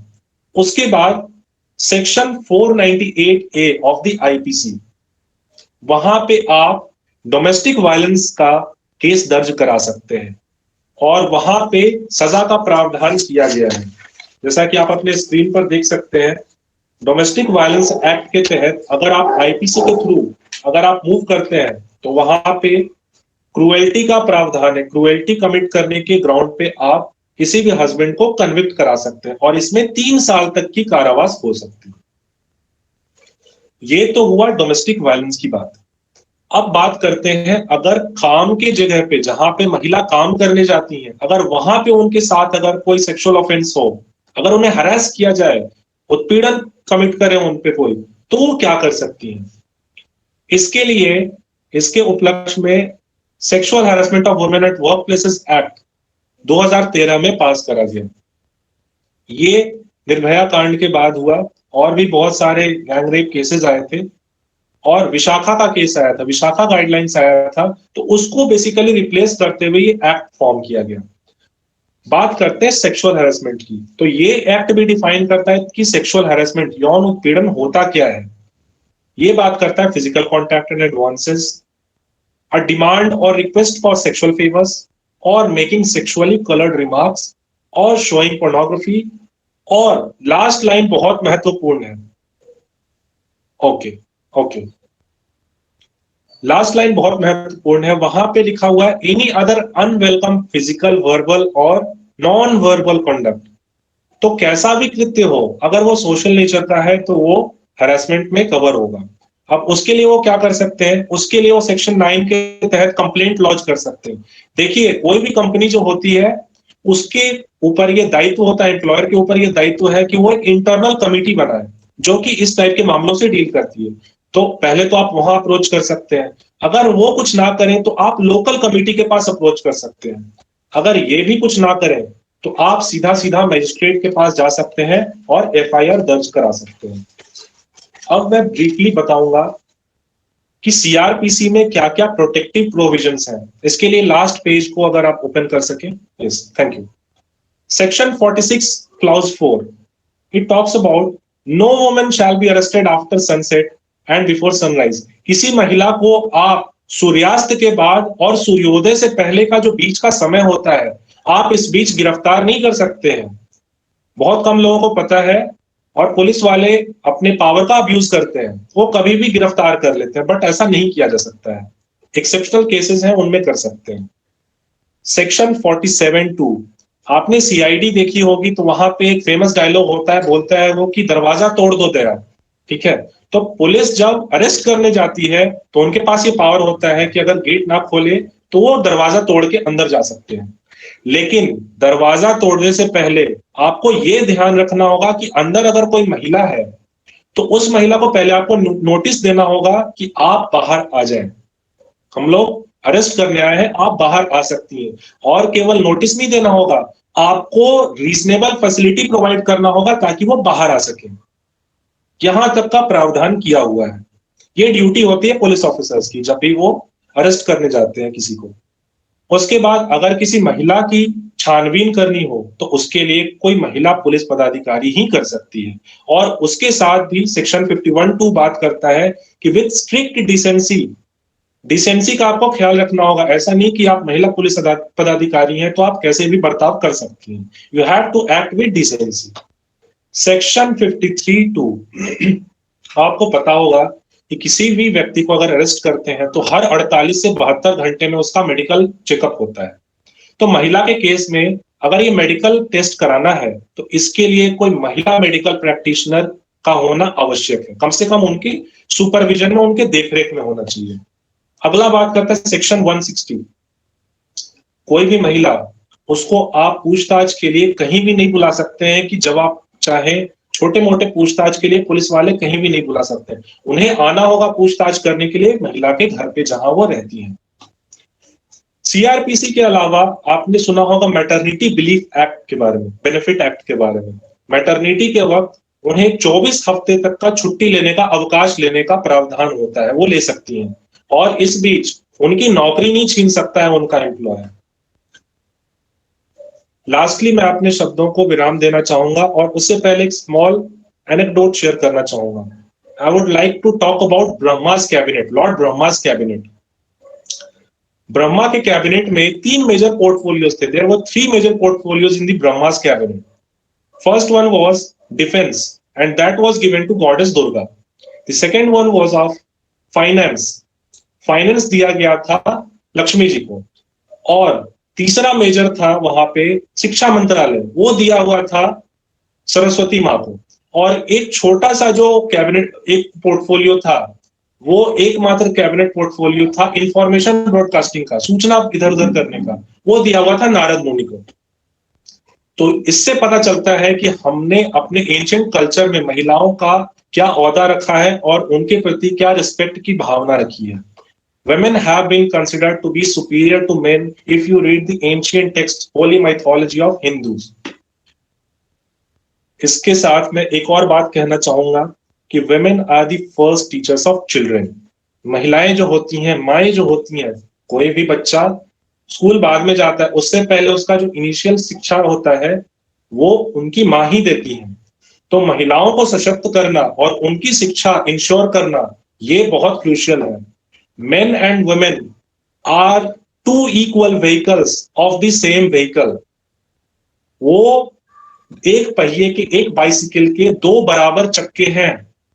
और अगर उस बाइसिकल को अगर आप नेशन से कंपेयर करके देखें तो अगर आप एक पहिया अगर पंक्चर कर दें तो गाड़ी आगे नहीं बढ़ पाएगी। उसी तरह अगर आप महिलाओं को उत्पीड़न करेंगे उनका, तो नेशन को आगे बढ़ने में काफी दिक्कत आएगी। Thank you all for being patient and listening to my views. Thank you. Thank you Shashank sir. हम यूथ हैं, समाज में रहने वाले, हमें विमेन हरासमेंट के बारे जानना ही चाहिए, गर्ल्स को भी और बॉयज को भी। मेल डोमिनेटिंग सोसाइटी की वजह से भी विमेन हरास होती है पर वो पता नहीं चलता। आपने विमेन हरासमेंट के खिलाफ सारी धाराओं, ऑफेंसेस, सजा को काफी अच्छे से एक्सप्लेन करके बताया। यहाँ पे प्रेजेंट बहुत से ऐसे स्टूडेंट होंगे जिनको ये सब पता भी नहीं होगा। इसी के साथ हम क्वेश्चन सेशन और स्टार्ट करते हैं। यहाँ पे जितने भी इंटर्न्स हैं, आप सभी अपने क्वेश्चंस, क्वेरीज दोनों गेस्ट से पूछ सकते हैं थ्रू कमेंट बॉक्स और माइक ऑन करके भी। Hello, good evening, sir. Good evening, Shashank sir. Good evening, Shaman. My question is to Richa ma'am. Ma'am, you were telling about the gender gap, that like you have shown us a slide in which there has been written a gender gap report. Ma'am, recently I read about that. जो ma'am जो हम लोग बात कर रहे थे कि पहले जो हमारा सेक्स रेशियो था वो फीमेल का जो था वो मेल के कंपैरेटिव में कम था, but right now according to recent NFHS data it has been seen that the boy rate has been declined as compared to girls rate. So ma'am, whether it's scenario has been changes or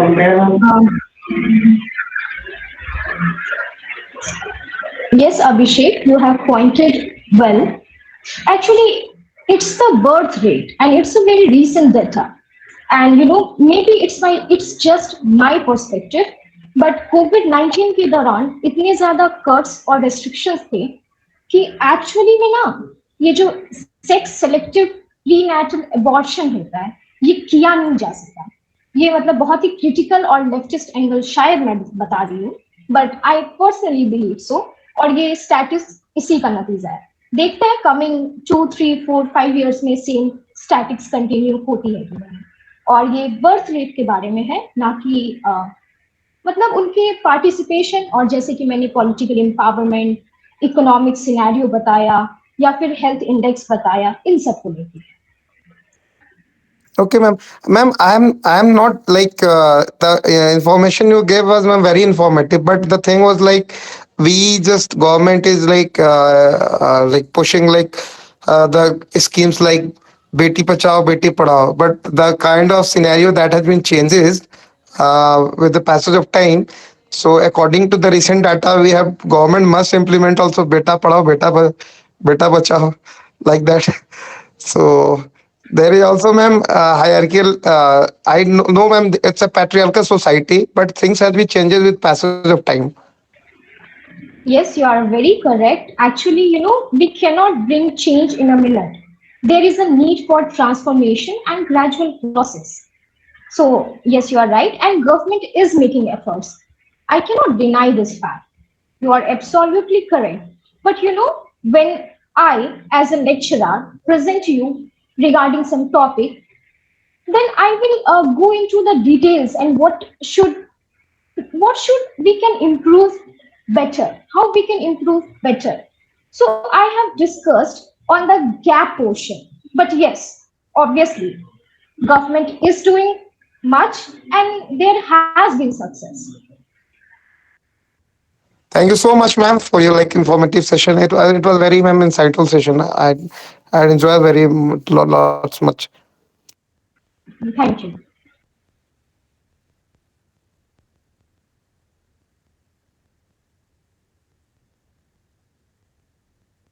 hello,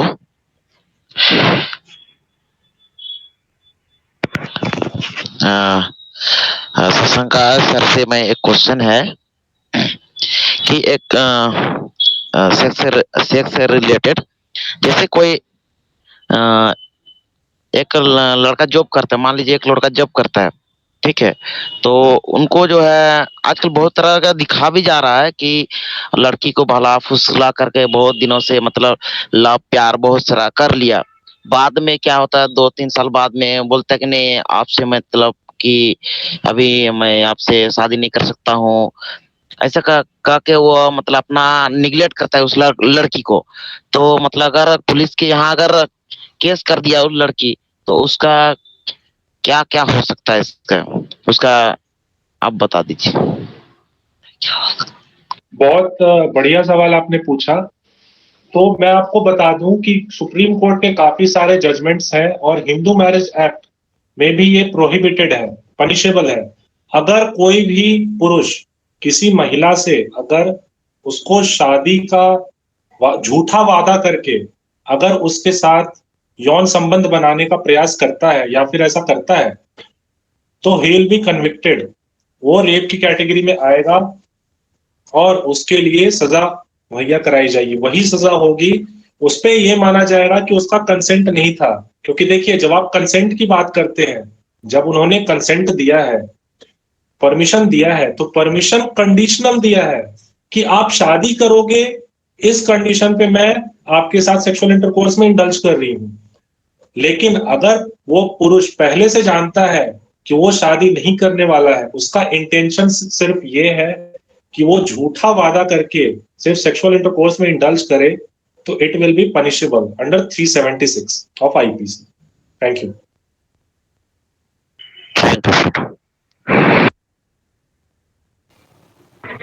good evening everyone and good evening Shashank sir ji. मेरा एक question है आपसे कि जैसे women के लिए बहुत सारे एक्ट और धाराएं हैं, तो क्या ऐसा पुरुष के लिए भी है क्या? जैसे बहुत सारे वीमेन्स भी हरास करते हैं या मॉलिश करते हैं जेंट्स लोग को, तो ऐसा कोई एक्ट या हम लोग के फेवर में कोई ऐसा? देखिए, अभी तक सैड रियलिटी ये है, और मैं सैड रियलिटी भी इसको आधा कहूंगा, ये काफी हद तक सही भी है। अभी तक हमारा मानना ये रहा है कि पुरुष ही केवल ये जो एक्ट्स होते हैं ये कर सकते हैं, और महिलाओं के बारे में ऐसा जनरल धारणा बना हुआ था कि they can not commit rape and other kinds of sexual offences. तो अगर आप रेप की बात करें, तो रेप और सेक्सुअल हैरेसमेंट में वहां पे साफ साफ लिखा हुआ है, मैन वर्ड यूज करते हैं। It is a gender specific rule, वो एक जेंडर स्पेसिफिक लॉ है, वहां पे महिलाओं के बारे में नहीं बात की गई है। It is presumed that a woman cannot commit rape, a woman cannot commit sexual harassment. But अब जो कानून आ रहे हैं, जैसे 377 को डिक्रिमिनलाइज किया गया, और लेकिन उसमें अननेचुरल ऑफेंसेस की बात की गई है। तो अगर किसी महिला की मर्जी के खिलाफ आप 377 आईपीसी पढ़ेंगे, तो उसमें जो वर्ड है वहां पे मैन वर्ड नहीं यूज किया गया है, वहां पे एनीवन यूज किया गया है।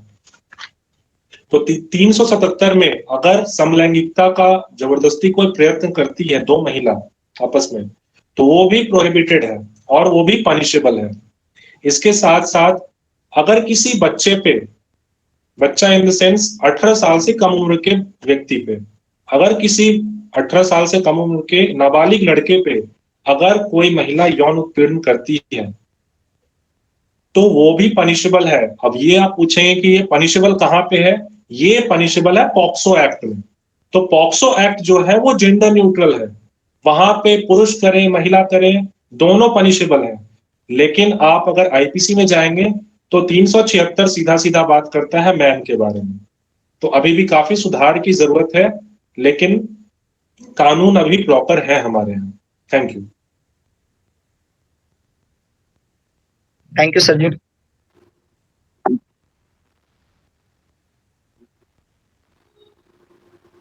आई have a question Shashank sir से। ऐसे हम लोग देखते आ रहे हैं कि बहुत सुधार हो गया है, पर फिर भी अगल बगल हम ऐसा देखें, अगर किसी महिला के साथ डोमेस्टिक वायलेंस होता है या कुछ भी होता है, तो वो जानती है कि हम कंप्लेन कर सकते हैं, उसमें उसको सजा मिल सकता है, लेकिन भी वो नहीं करती है। सोचती है कि ऐसा करके क्या करेंगे, कंप्लेन करके रहना तो हमको इसी के साथ है। तो ऐसे सिचुएशन में हम लोग महिलाओं को कैसे इंकरेज करें कि तुम सहो मत, कंप्लेन करो और खुद को आगे बढ़ाओ? तो कैसे कर सकते हैं हम लोग ये चीज? समाज को, फैमिली को सोचती ही नहीं है जी। यहाँ पे देखिए, यहाँ पे आप जैसे एनजीओज का और यूथ एट लार्ज का काफी मेजर रोल आ जाता है। अब यहाँ पे आपको ये कार्य करना है, आपको अवेयरनेस फैलाना है। देखिए, महिलाओं को पहले तो पता नहीं होता उनके अधिकारों के बारे में। जैसे आपको मैंने बताया कि कई सारे ऐसे कानून में प्रावधान बने हुए हैं। जैसे डोमेस्टिक वायलेंस एक्ट में अगर कोई सूचना देता है तो उसके खिलाफ कोई कार्रवाई नहीं करेंगे, तो आपको डरने की जरूरत नहीं है कि आप सूचना देने जा रहे हैं तो पुलिस आप पे कोई केस बुक कर देगा। ऐसा कुछ नहीं कर सकते हैं पुलिस वाले, पहली बात। दूसरी बात, आपको महिलाओं को ये विश्वास दिलाना होगा कि you are not the property of men. Men can not use you at their own will. जैसे चाहे वैसे आपका इस्तेमाल नहीं कर सकते हैं। जैसे पुरुष हैं वैसे ही महिलाएं भी हैं। They are two independent and distinct creations of God, जैसे मैंने शुरुआत में बताया आपको। तो पहले तो आपको ये भरोसा दिलाना होगा उन्हें। उसके बाद उन्हें आप ये बताएं कि उनके पास क्या क्या राइट्स हैं। आप एफआईआर दर्ज कराने जा सकते हैं अगर, और एफआईआर कोई महिला जरूरी नहीं है कि वो विक्टिम ही जाए, कोई भी करा सकता है। उनके बिहाफ पे कोई अन्य पुरुष भी जाके जो जानता है उनको वो करा सकता है, और उस पे ये फिर पुलिस का दायित्व होगा कि वो इन्वेस्टिगेट करे। उसके बाद बाकी बातें आपको बताई मैंने कि इस पे काफी स्ट्रिक्ट प्रावधान बनाए गए हैं, जैसे डोमेस्टिक वायलेंस एक्ट में है। उसके बाद जब दोनों अलग रह रहे हो तो वहां पे अगर फोर्सफुल सेक्सुअल इंटरकोर्स करता है, अब आप कहोगे कि ये तो हस्बैंड वाइफ का मामला है, लेकिन नहीं, हस्बैंड वाइफ हो जाने से इसका मतलब ये नहीं कि हस्बैंड जो चाहे जब चाहे वो कर सकता है। आपने पिंक मूवी में अमिताभ बच्चन का एक डायलॉग सुना होगा, नो मीन्स नो। जब एक महिला ना कहे तो आपको रुक जाना चाहिए। ये सारी चीजें आपको उन्हें बतानी होंगी कि कानून में काफी सारे प्रावधान हैं। और ये जो आपने मानसिकता बताई कि रहना तो उन्हीं के साथ ही है, अब उन्हें ये देखना होगा कि वो किनके साथ रहना चाह रही हैं। क्या वो फ्यूचर में ऐसे उत्पीड़न सहने के लिए तैयार हैं?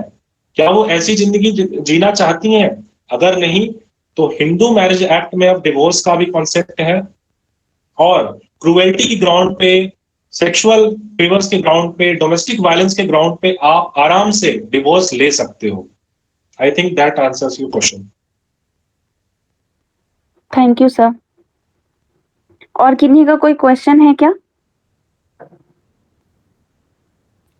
मैम मेरा क्वेश्चन शशांक सर से नहीं है, एक रिक्वेस्ट है sir, kindly possible could you provide your PDF? Yeah, sure. I will request the admin of the NGO to provide you with the PDF. और ये PDF मैं बोलने वाला था कि आप लोग अपने पास रखें, इसको रेफरेंस के तौर पे आप यूज करें। देखिए इंटरनेट पे सारा इंफॉर्मेशन अवेलेबल है, लेकिन ये आपको एक जगह इकट्ठे आपको सारी चीजें मिल जाएंगी इंफॉर्मेशन की, कहाँ पे कौन से कानूनी प्रावधान है।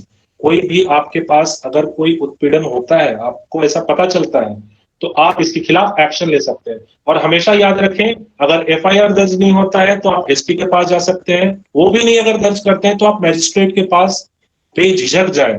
मैजिस्ट्रेट कोई बड़े भगवान नहीं है, वो भी आपके हमारी तरह एक इंसान है, और उन्हें अथॉरिटी मिली है, उनकी ड्यूटी है ये कि वो इसके ऊपर एक्शन लें, तो वो फिर डायरेक्ट करेंगे पुलिस वालों को एक्शन लेने का।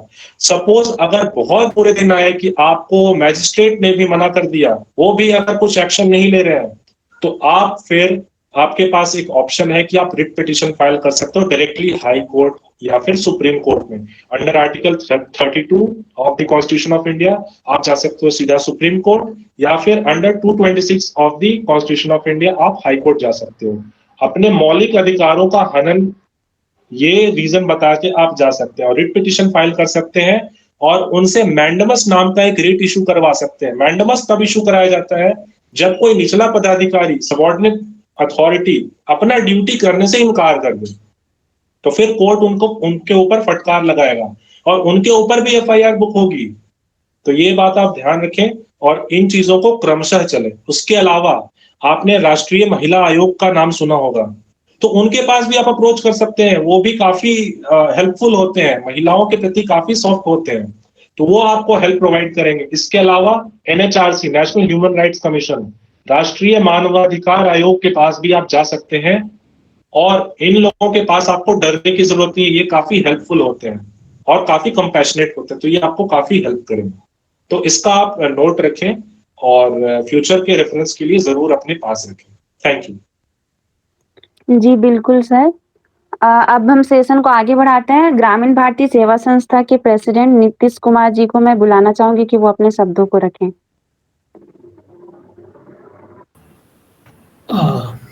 जी धन्यवाद मोहिनी जी।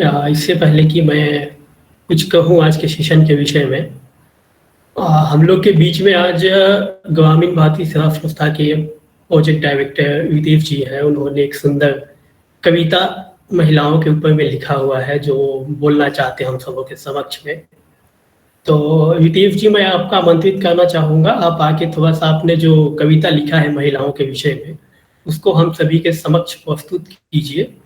उसके बाद में फिर हम सेशन के विषय में कुछ कहना चाहेंगे। विदेव जी, आपका स्वागत है। सबसे पहले तो इस सेशन में बता दें, आज के सेशन का आयोजन करने में जो गेस्ट लेक्चर हम लोग के बीच में थे, शशांक जी, ऋचा जी, इनको आमंत्रित करने में इनका काफ़ी बड़ा योगदान रहा है, हमेशा से तात्पर्य रहते हैं संस्था के प्रति। तो विदेव जी, हैंड ओवर टू यू, आप कंटिन्यू कर सकते हैं। First of all, my cordial pranam to all the influencing professional who have attending this seminar, and very thankful to our guest speaker who have lit the lamp of knowledge to reach all these aspirant and all these interns going to serve the humanity. और आज जो मेरा जो कविता कुछ line है, पंक्ति है, तो मैं चाहूँगा उसका सारांश आपके कान के पर्दे को नहीं, आपके दिल को छुए, आपकी रूह को छुए। तो आप इसी संदर्भ में आप उसे सुनिएगा। ये भाग्य की ललकार है, करना बुलंद स्वाभिमान है। ये बेड़ियां किसने लगाई है, ये अंधेरा कैसी फैलाई है। जब जब सुरक्षा की बात आएगी, सर्वप्रथम माँ की कोखी याद आएगी।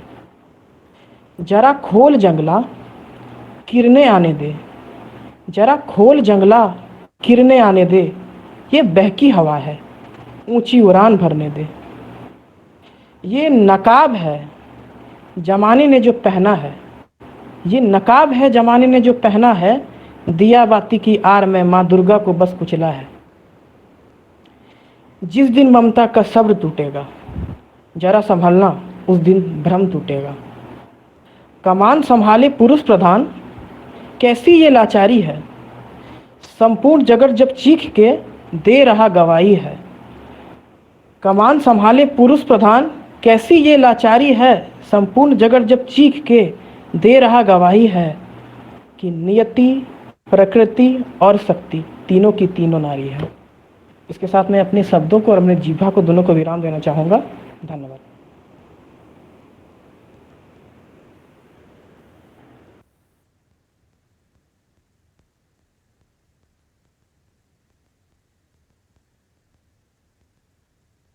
नीतीश भैया माइक ऑन नहीं।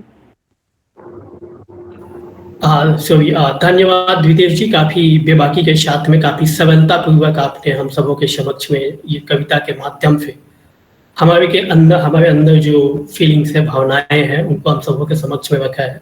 और पूर्ण विश्वास है कि यहाँ पे जितने प्रतिभागी हैं, गेस्ट हैं, उनको ये चीजें समझ में आई होगी। तो बहुत बहुत धन्यवाद आपका विदेश जी। सबसे पहले मैं कहना चाहूँगा वीचा जी का भी काफ़ी धन्यवाद है ग्रामीण भारती सेवा संस्था की ओर से कि आपने काफ़ी महत्वपूर्ण समय हम सबों के समक्ष निकाल के आया। अब काफ़ी सुंदर प्रस्तुति की, काफ़ी इंफॉर्मेटिव, कंसेप्चुअल कर सकते हैं, जो कि टेक्सचुअल कंसेप्चुअल चीज़ों को हम सभी के समक्ष में काफ़ी सुंदर तरीके से, साधारण तरीके से हम सबों के समक्ष में रखा है। मुझे जितने भी प्रतिभागी हैं, इन सभी को कहीं ना कहीं इन चीज़ों के विषय में समझ में आया होगा। वुमेन एम्पावरमेंट की जब हम बात करते हैं, इसका मतलब क्या है, इसके तात्पर्य क्या है, इसके डायमेंशन क्या है, इसके प्रोसेस क्या है, ये कैसे हो सकते हैं। देखिए, इस विषय पे मैं बहुत ज़्यादा नहीं कहना चाहूँगा क्योंकि हमारे जो वक्ता हैं उन्होंने पहले ही इस चीज़ों पे काफ़ी डिस्कशन कर चुका है। फिर भी मैं एक चीज़ कहना चाहूँगा, देखिए ये एम्पावरमेंट शब्द अपने आप में एक बहुत बड़ा शब्द है। इसे हमें कहीं ना कहीं ये ऐसा नहीं है कि वुमेन एम्पावरमेंट आज वीचा जी ने कुछ स्पीच दिया या शशांक जी ने हम सबों के समक्ष में रखा, कल नरेंद्र मोदी जी आके कुछ बोल देंगे, हम बोल देंगे आके, तो ऐसा नहीं कि एम्पावरमेंट हो जाएगा। हमें शुरुआत करनी होगी अब खुद से, अपने घर से, अपने परिवार से। जो महिला है वो खुद आगे आए, जो हमारे साथ में संस्था के जो पुरुष वर्ग के जो लोग हैं वो भी अपने घरों में इस चीजों को लेके जाए, उसको समझे, उसको कैसे कर सकते हैं। हम लोग का अमूमन दैनिक जीवन में क्या होता है अभी के समय में, खास करके मैं ग्रामीण परिवेश में बात करना चाहूंगा कि क्या होता है, बच्चा पैदा होता है, एक लड़का एक लड़की बोलते हैं भाई लड़का को पढ़ा लो, ये तो घर में रहेगा, बेटी को जल्दी जल्दी शादी करके निकाल दो, उसको सरकारी स्कूल में पढ़ा दो, ऐसे चलता है चीजें। लेकिन हमें ये जो मानसिकता बना हुआ है ग्रामीण क्षेत्रों में, और इसे भी थोड़ा सा चेंज करने की आवश्यकता है। मैं ग्रामीण परिवेश के विषय में इसलिए बोल रहा हूँ क्योंकि हम लोग ग्रामीण क्षेत्र में ज्यादा कार्य करते हैं। इस चीजों का अभी एक उदाहरण आप सबों के समक्ष में रखना चाहूंगा। हम लोगों ने जब ग्रामीण भारतीय सेवा संस्था ने जब कार्य करना शुरुआत किया था, रांची डिस्ट्रिक्ट में एक ट्राइबल विलेज है, रांची डिस्ट्रिक्ट में से लगभग 45 किलोमीटर दूर है। वहां पे जब हम लोगों ने एजुकेशन को लेके उस गांव में जब हम गए थे, उस गांव की दशा अब ऐसी थी कि वहां पे लोग शिक्षा के विषय में तो वैसे भी ज्यादा जागरूक नहीं थे, कुछ उसका महत्वपूर्ण उन्हें पता नहीं था। तो महिला शिक्षा का तो बात ही छोड़ दीजिए, उसका तो हो ही नहीं रहे थे। तो फिर वहां पे हम लोगों ने जब शिक्षा का प्रसार की शुरुआत किया, वहां से धीरे धीरे एजुकेशन को पुशअप किया। अभी स्थिति यह है कि उस गांव की एक महिला, एक जो बच्ची है, उस बच्ची का आज एडमिशन नामांकन हमारे रामकृष्ण मिशन विश्वविद्यालय में हुआ। आज मैं उस जब बच्ची से बात करता हूँ, मतलब यकीन मानिए जब उनसे बात होती है तो मैं रोंगटे खड़े हो जाते हैं। मतलब मुझे लगता है कि हाँ, वाकई में ये संस्था कुछ ना कुछ कार्य कर रही है वुमेन एम्पावरमेंट के लिए। उनका जब हमेशा लगातार में भी बातें होती है, जब वो गांव में थी तब बात नहीं हुई। जब फर्स्ट बात मुझे याद है, जब उनका नामांकन हुआ था उसके 3 महीने बाद उनसे मेरी बात हुई थी। उनका ये कहना था कि भैया आप लोगों ने जो किया है हमारे लिए, वो एक भगवान के तरीके से किया है। मतलब इतना रिस्पेक्ट इस संस्था के प्रति उन लोगों का हुआ है, और उस बच्ची में इतना परिवर्तन आया, इतना कॉन्फिडेंस आया है, आत्मनिर्भरता आया है। अब मैं तो शुरू से ही मानता हूँ, मेरा ये व्यक्तिगत भी मानना है कि कहीं ना कहीं अगर हम लोग शिक्षा की ओर जाएंगे तो ये सभी चीजों को हम चेंज कर सकते हैं, वुमेन एम्पावरमेंट कर सकते हैं। शशांक जी ने इतने बेबाकी के साथ में बताया कि हमारा कॉन्स्टिट्यूशन, हमारा संविधान, अगर हम शिक्षा देंगे तभी ये चीज का मुमकिन हो पाएगा। इसलिए ग्रामीण भारतीय सेवा संस्था इससे भी लगी हुई है, हमेशा कार्य इसके दिशा में आगे बढ़ रही है। पूर्ण विश्वास से आने वाले दिन में करेंगे। तो विजय जी आपका बहुत धन्यवाद, इन्होंने काफी सुंदर तरीके से एनजीओ का क्या रोल है, हमारा जो मिशन है उसको लेके इन्होंने कोट करके भी बोला कि हम कैसे एनजीओ का योगदान हो सकता है इसमें। ग्रामीण भारतीय सेवा संस्था इसमें कार्यरत है, और शायद इस तरह का जो इंटर्नशिप का इसलिए ही आयोजन किया गया है ताकि हम इसको अधिक से अधिक लोगों तक इन सभी चीजों को पहुंचा सके। ये हमारा एक मकसद है, और यूथ को इसमें जोड़ने का भी मकसद है कि यूथ अधिक से अधिक लोगों तक पहुंचेंगे, यूथ का कनेक्टिविटी अच्छा होता है, ऊर्जा अच्छा होता है। तो ये मकसद थी। तो विजय जी आपका बहुत बहुत धन्यवाद होगा कि आपने इतना महत्वपूर्ण समय निकाला है। और उसके बाद में नीलम दीदी एक आई थी हम लोग के बीच में जैसलमेर से कार्यरत, काफी अच्छा लगा कि ग्राउंड रियलिटी के बारे में आपको समझने का मौका मिला। हमें ये चीज को समझने की आवश्यकता है, उसके जो उन्होंने जो बात रखा हमको, हम लोगों के बीच में, उन्होंने कितना सुंदर कहा कि जब 2007 में मैंने SHG महिला स्वयं सहायता समूह का के साथ में आया, जैसलमेर के माध्यम से जो बनी थी, उसके बाद में चेंजेस आया। पहले बैठना स्टार्ट किए, फिर हम लोग बातें करना स्टार्ट किए। प्रोसेस कैसे चेंज हुआ है, एकदम सिंपल नीचे से, जहाँ पे महिला बैठ नहीं हुई है वहां पे बैठना स्टार्ट किया, डिस्कशन स्टार्ट किया। फिर उसके बाद में उन्होंने बैंक अकाउंट खोले, लाइवलीहुड से जुड़े, वहां पे हेल्थ को लेके बात कर रहे हैं। तो चेंजेस ऐसे धीरे धीरे आता है। इस तरह का योगदान हमारा कहीं ना कहीं एक ऑर्गेनाइजेशन का, आप समझ सकते हैं, हम लोग इस प्रकार से अपना सेट कर सकते हैं कि हम लोग क्या करना चाहते हैं, अब क्या कर सकते हैं एज ए ऑर्गेनाइजेशन। ये भी हमें सीख लेने की आवश्यकता है। नीलम दीदी ने जो कहा है, और शायद ग्रामीण भारतीय सेवा संस्था भी इसी को लेके आगे बढ़ती है। हम लोग अभी जैसे गांव में विलेज डेवलपमेंट कमेटी का गठन करते हैं, जिसमें कि 50% महिलाओं को आरक्षित कर दिए हैं कि 50% महिला ही होंगे उस कमेटी के। क्योंकि जब एक बार वो बैठना स्टार्ट करेंगे ना वो गांव के साथ में, लोगों के साथ में, तो प्रोसेस वो धीरे धीरे चेंज होगा। ऐसा नहीं कि अचानक से सब कुछ बदल जाएगा। तो इसलिए हम लोग भी इस पे कार्यरत है, और काफी बेहतर तरीके से नीलम दीदी ने बताया, उससे भी सीख लेके ग्रामीण भारतीय सेवा संस्था आगे काम करेगी अवश्य। उसके बाद में शशांक जी का तो काफी बेहतर तरीके से, सबसे पहले उन्होंने हमारे कॉन्स्टिट्यूशन, संविधान ने क्या अधिकार दिया है, आर्टिकल 14, 15, इसको कोट करके जो बोला। उसके बाद में हमें कई बार ऐसा होता है कि हम लोग काम करते हैं इन सभी चीजों को लेकर के, कई बार आए दिनों अपने आसपास में भी देखते हैं। जैसे शशांक जी ने एक कोट किया कि हम लोग क्या करते हैं, आए दिन में कुछ भी बोल देते हैं, किसी को भी बोल देते हैं, गाली दे देते हैं। उसके लिए भी संविधान ने हमारा कहीं ना कहीं पनिशमेंट रखा है, उस पर भी सजा हो सकती है। तो इन सभी चीजों का, फेसबुक में किसी को भी कुछ मैसेज कर दिए, उसके लिए सजा का प्रावधान है। तो इस तरह की चीजें का इंफॉर्मेशन जो आज शशांक जी ने दिया है, वो वाकई में इंफॉर्मेटिव था, वाकई में काफी अच्छा था। अब एक चीज जो मैं काफी, हम लोग के लिए भी ये सीख होगी कि शशांक जी ने कहा कि जब कोई ऑर्गेनाइजेशन होती है उसका एक इंटरनल लॉ सिस्टम होना चाहिए, स्पेशली वुमेन्स को लेकर के। इसको भी लेके हम लोग आने वाले दिनों में ग्रामीण भारतीय सेवा संस्था काम करेगी। अब वुमेन के लिए लीगल सपोर्ट कैसे मिल सके, इसके लिए वुमेन के लिए एक अलग से कमेटी गठन करने का भी काम करेगी। तो ये हमें काफी सीख इस संस्थान के रूप में समझने का मौका मिला है। इसको लेकर के शशांक जी से हम बाद में डिस्कस करेंगे हम लोग। शशांक जी से एक जब डिस्कस कर रहे थे ये तुकामाम का जो वो केस था, ये जो हम जब वुमेन हरासमेंट का केसेस का बात करते हैं ना खास करके, तो ये वाकई में इतना सेंसिटिव चीजें हैं, जब हम सुनते हैं तो लगता है कि हाँ ये वाकई में दर्दनाक है, वाकई में रोंगटे खड़े हो जाते हैं। लेकिन कई बार ऐसा होता है कि हम जब सुनते हैं उस समय तो सुन लेते हैं, जब सुन के निकल जाते हैं तो फिर वही सिस्टम चालू हो जाता है। कई बार ऐसे होता है कि हम सुन लेते हैं चीजों को, पीछे से फिर हो सकता है इन्हीं में से कुछ लोग हों जो अभी तो सुन लिए, पीछे से कमेंट कर रहे हैं लड़की को लेके, लड़की को कुछ बोल रहे हैं, ये चीजें होती है। तो पहले खुद में बदलाव लाने की आवश्यकता है। जो गर्ल्स को लेके जैसे बोले ना कि प्रॉपर्टी, काफी अच्छा शब्द बोले, गर्ल्स का या वुमेन्स कोई प्रॉपर्टी नहीं है हमारे, वैसे देखना बंद कीजिए।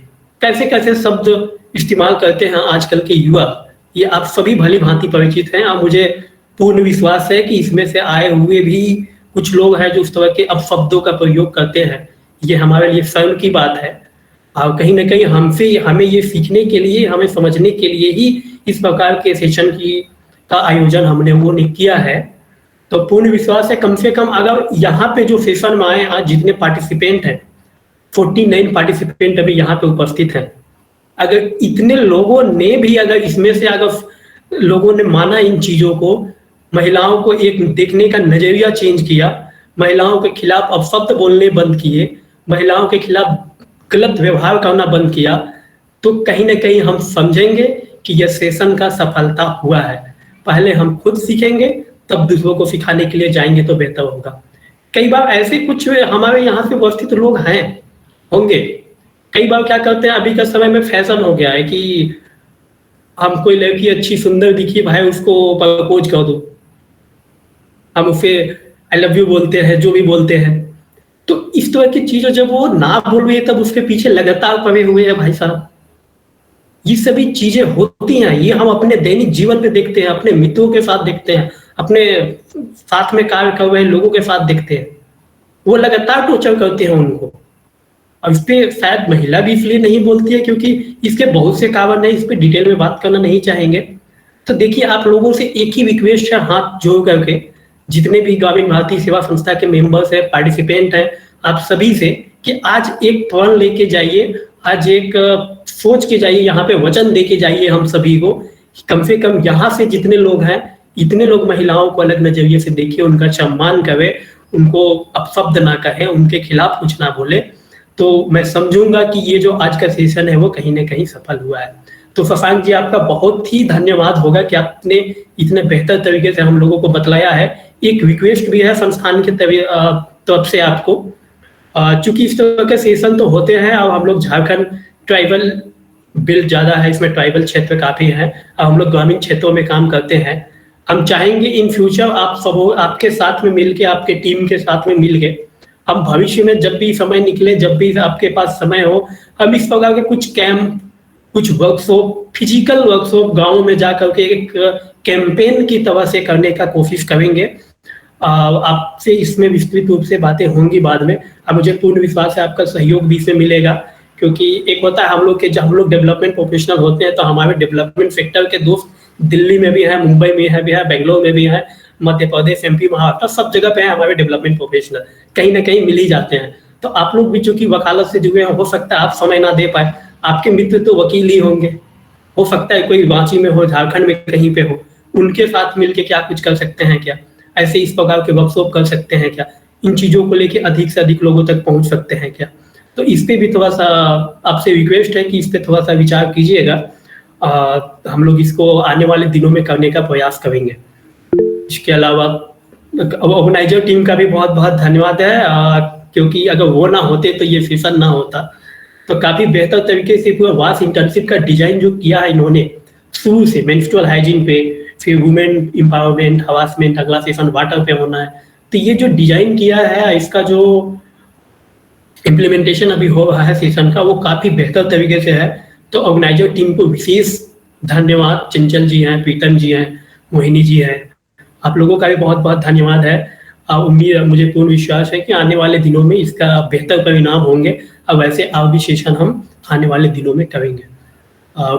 विशेष आभार पार्टिसिपेंट का, क्योंकि आप नहीं होते तो मेरे होने से ऑर्गेनाइजर और गेस्ट के होने का कोई मतलब नहीं बनता है, जब तक आप हम सबों के बीच में नहीं होते।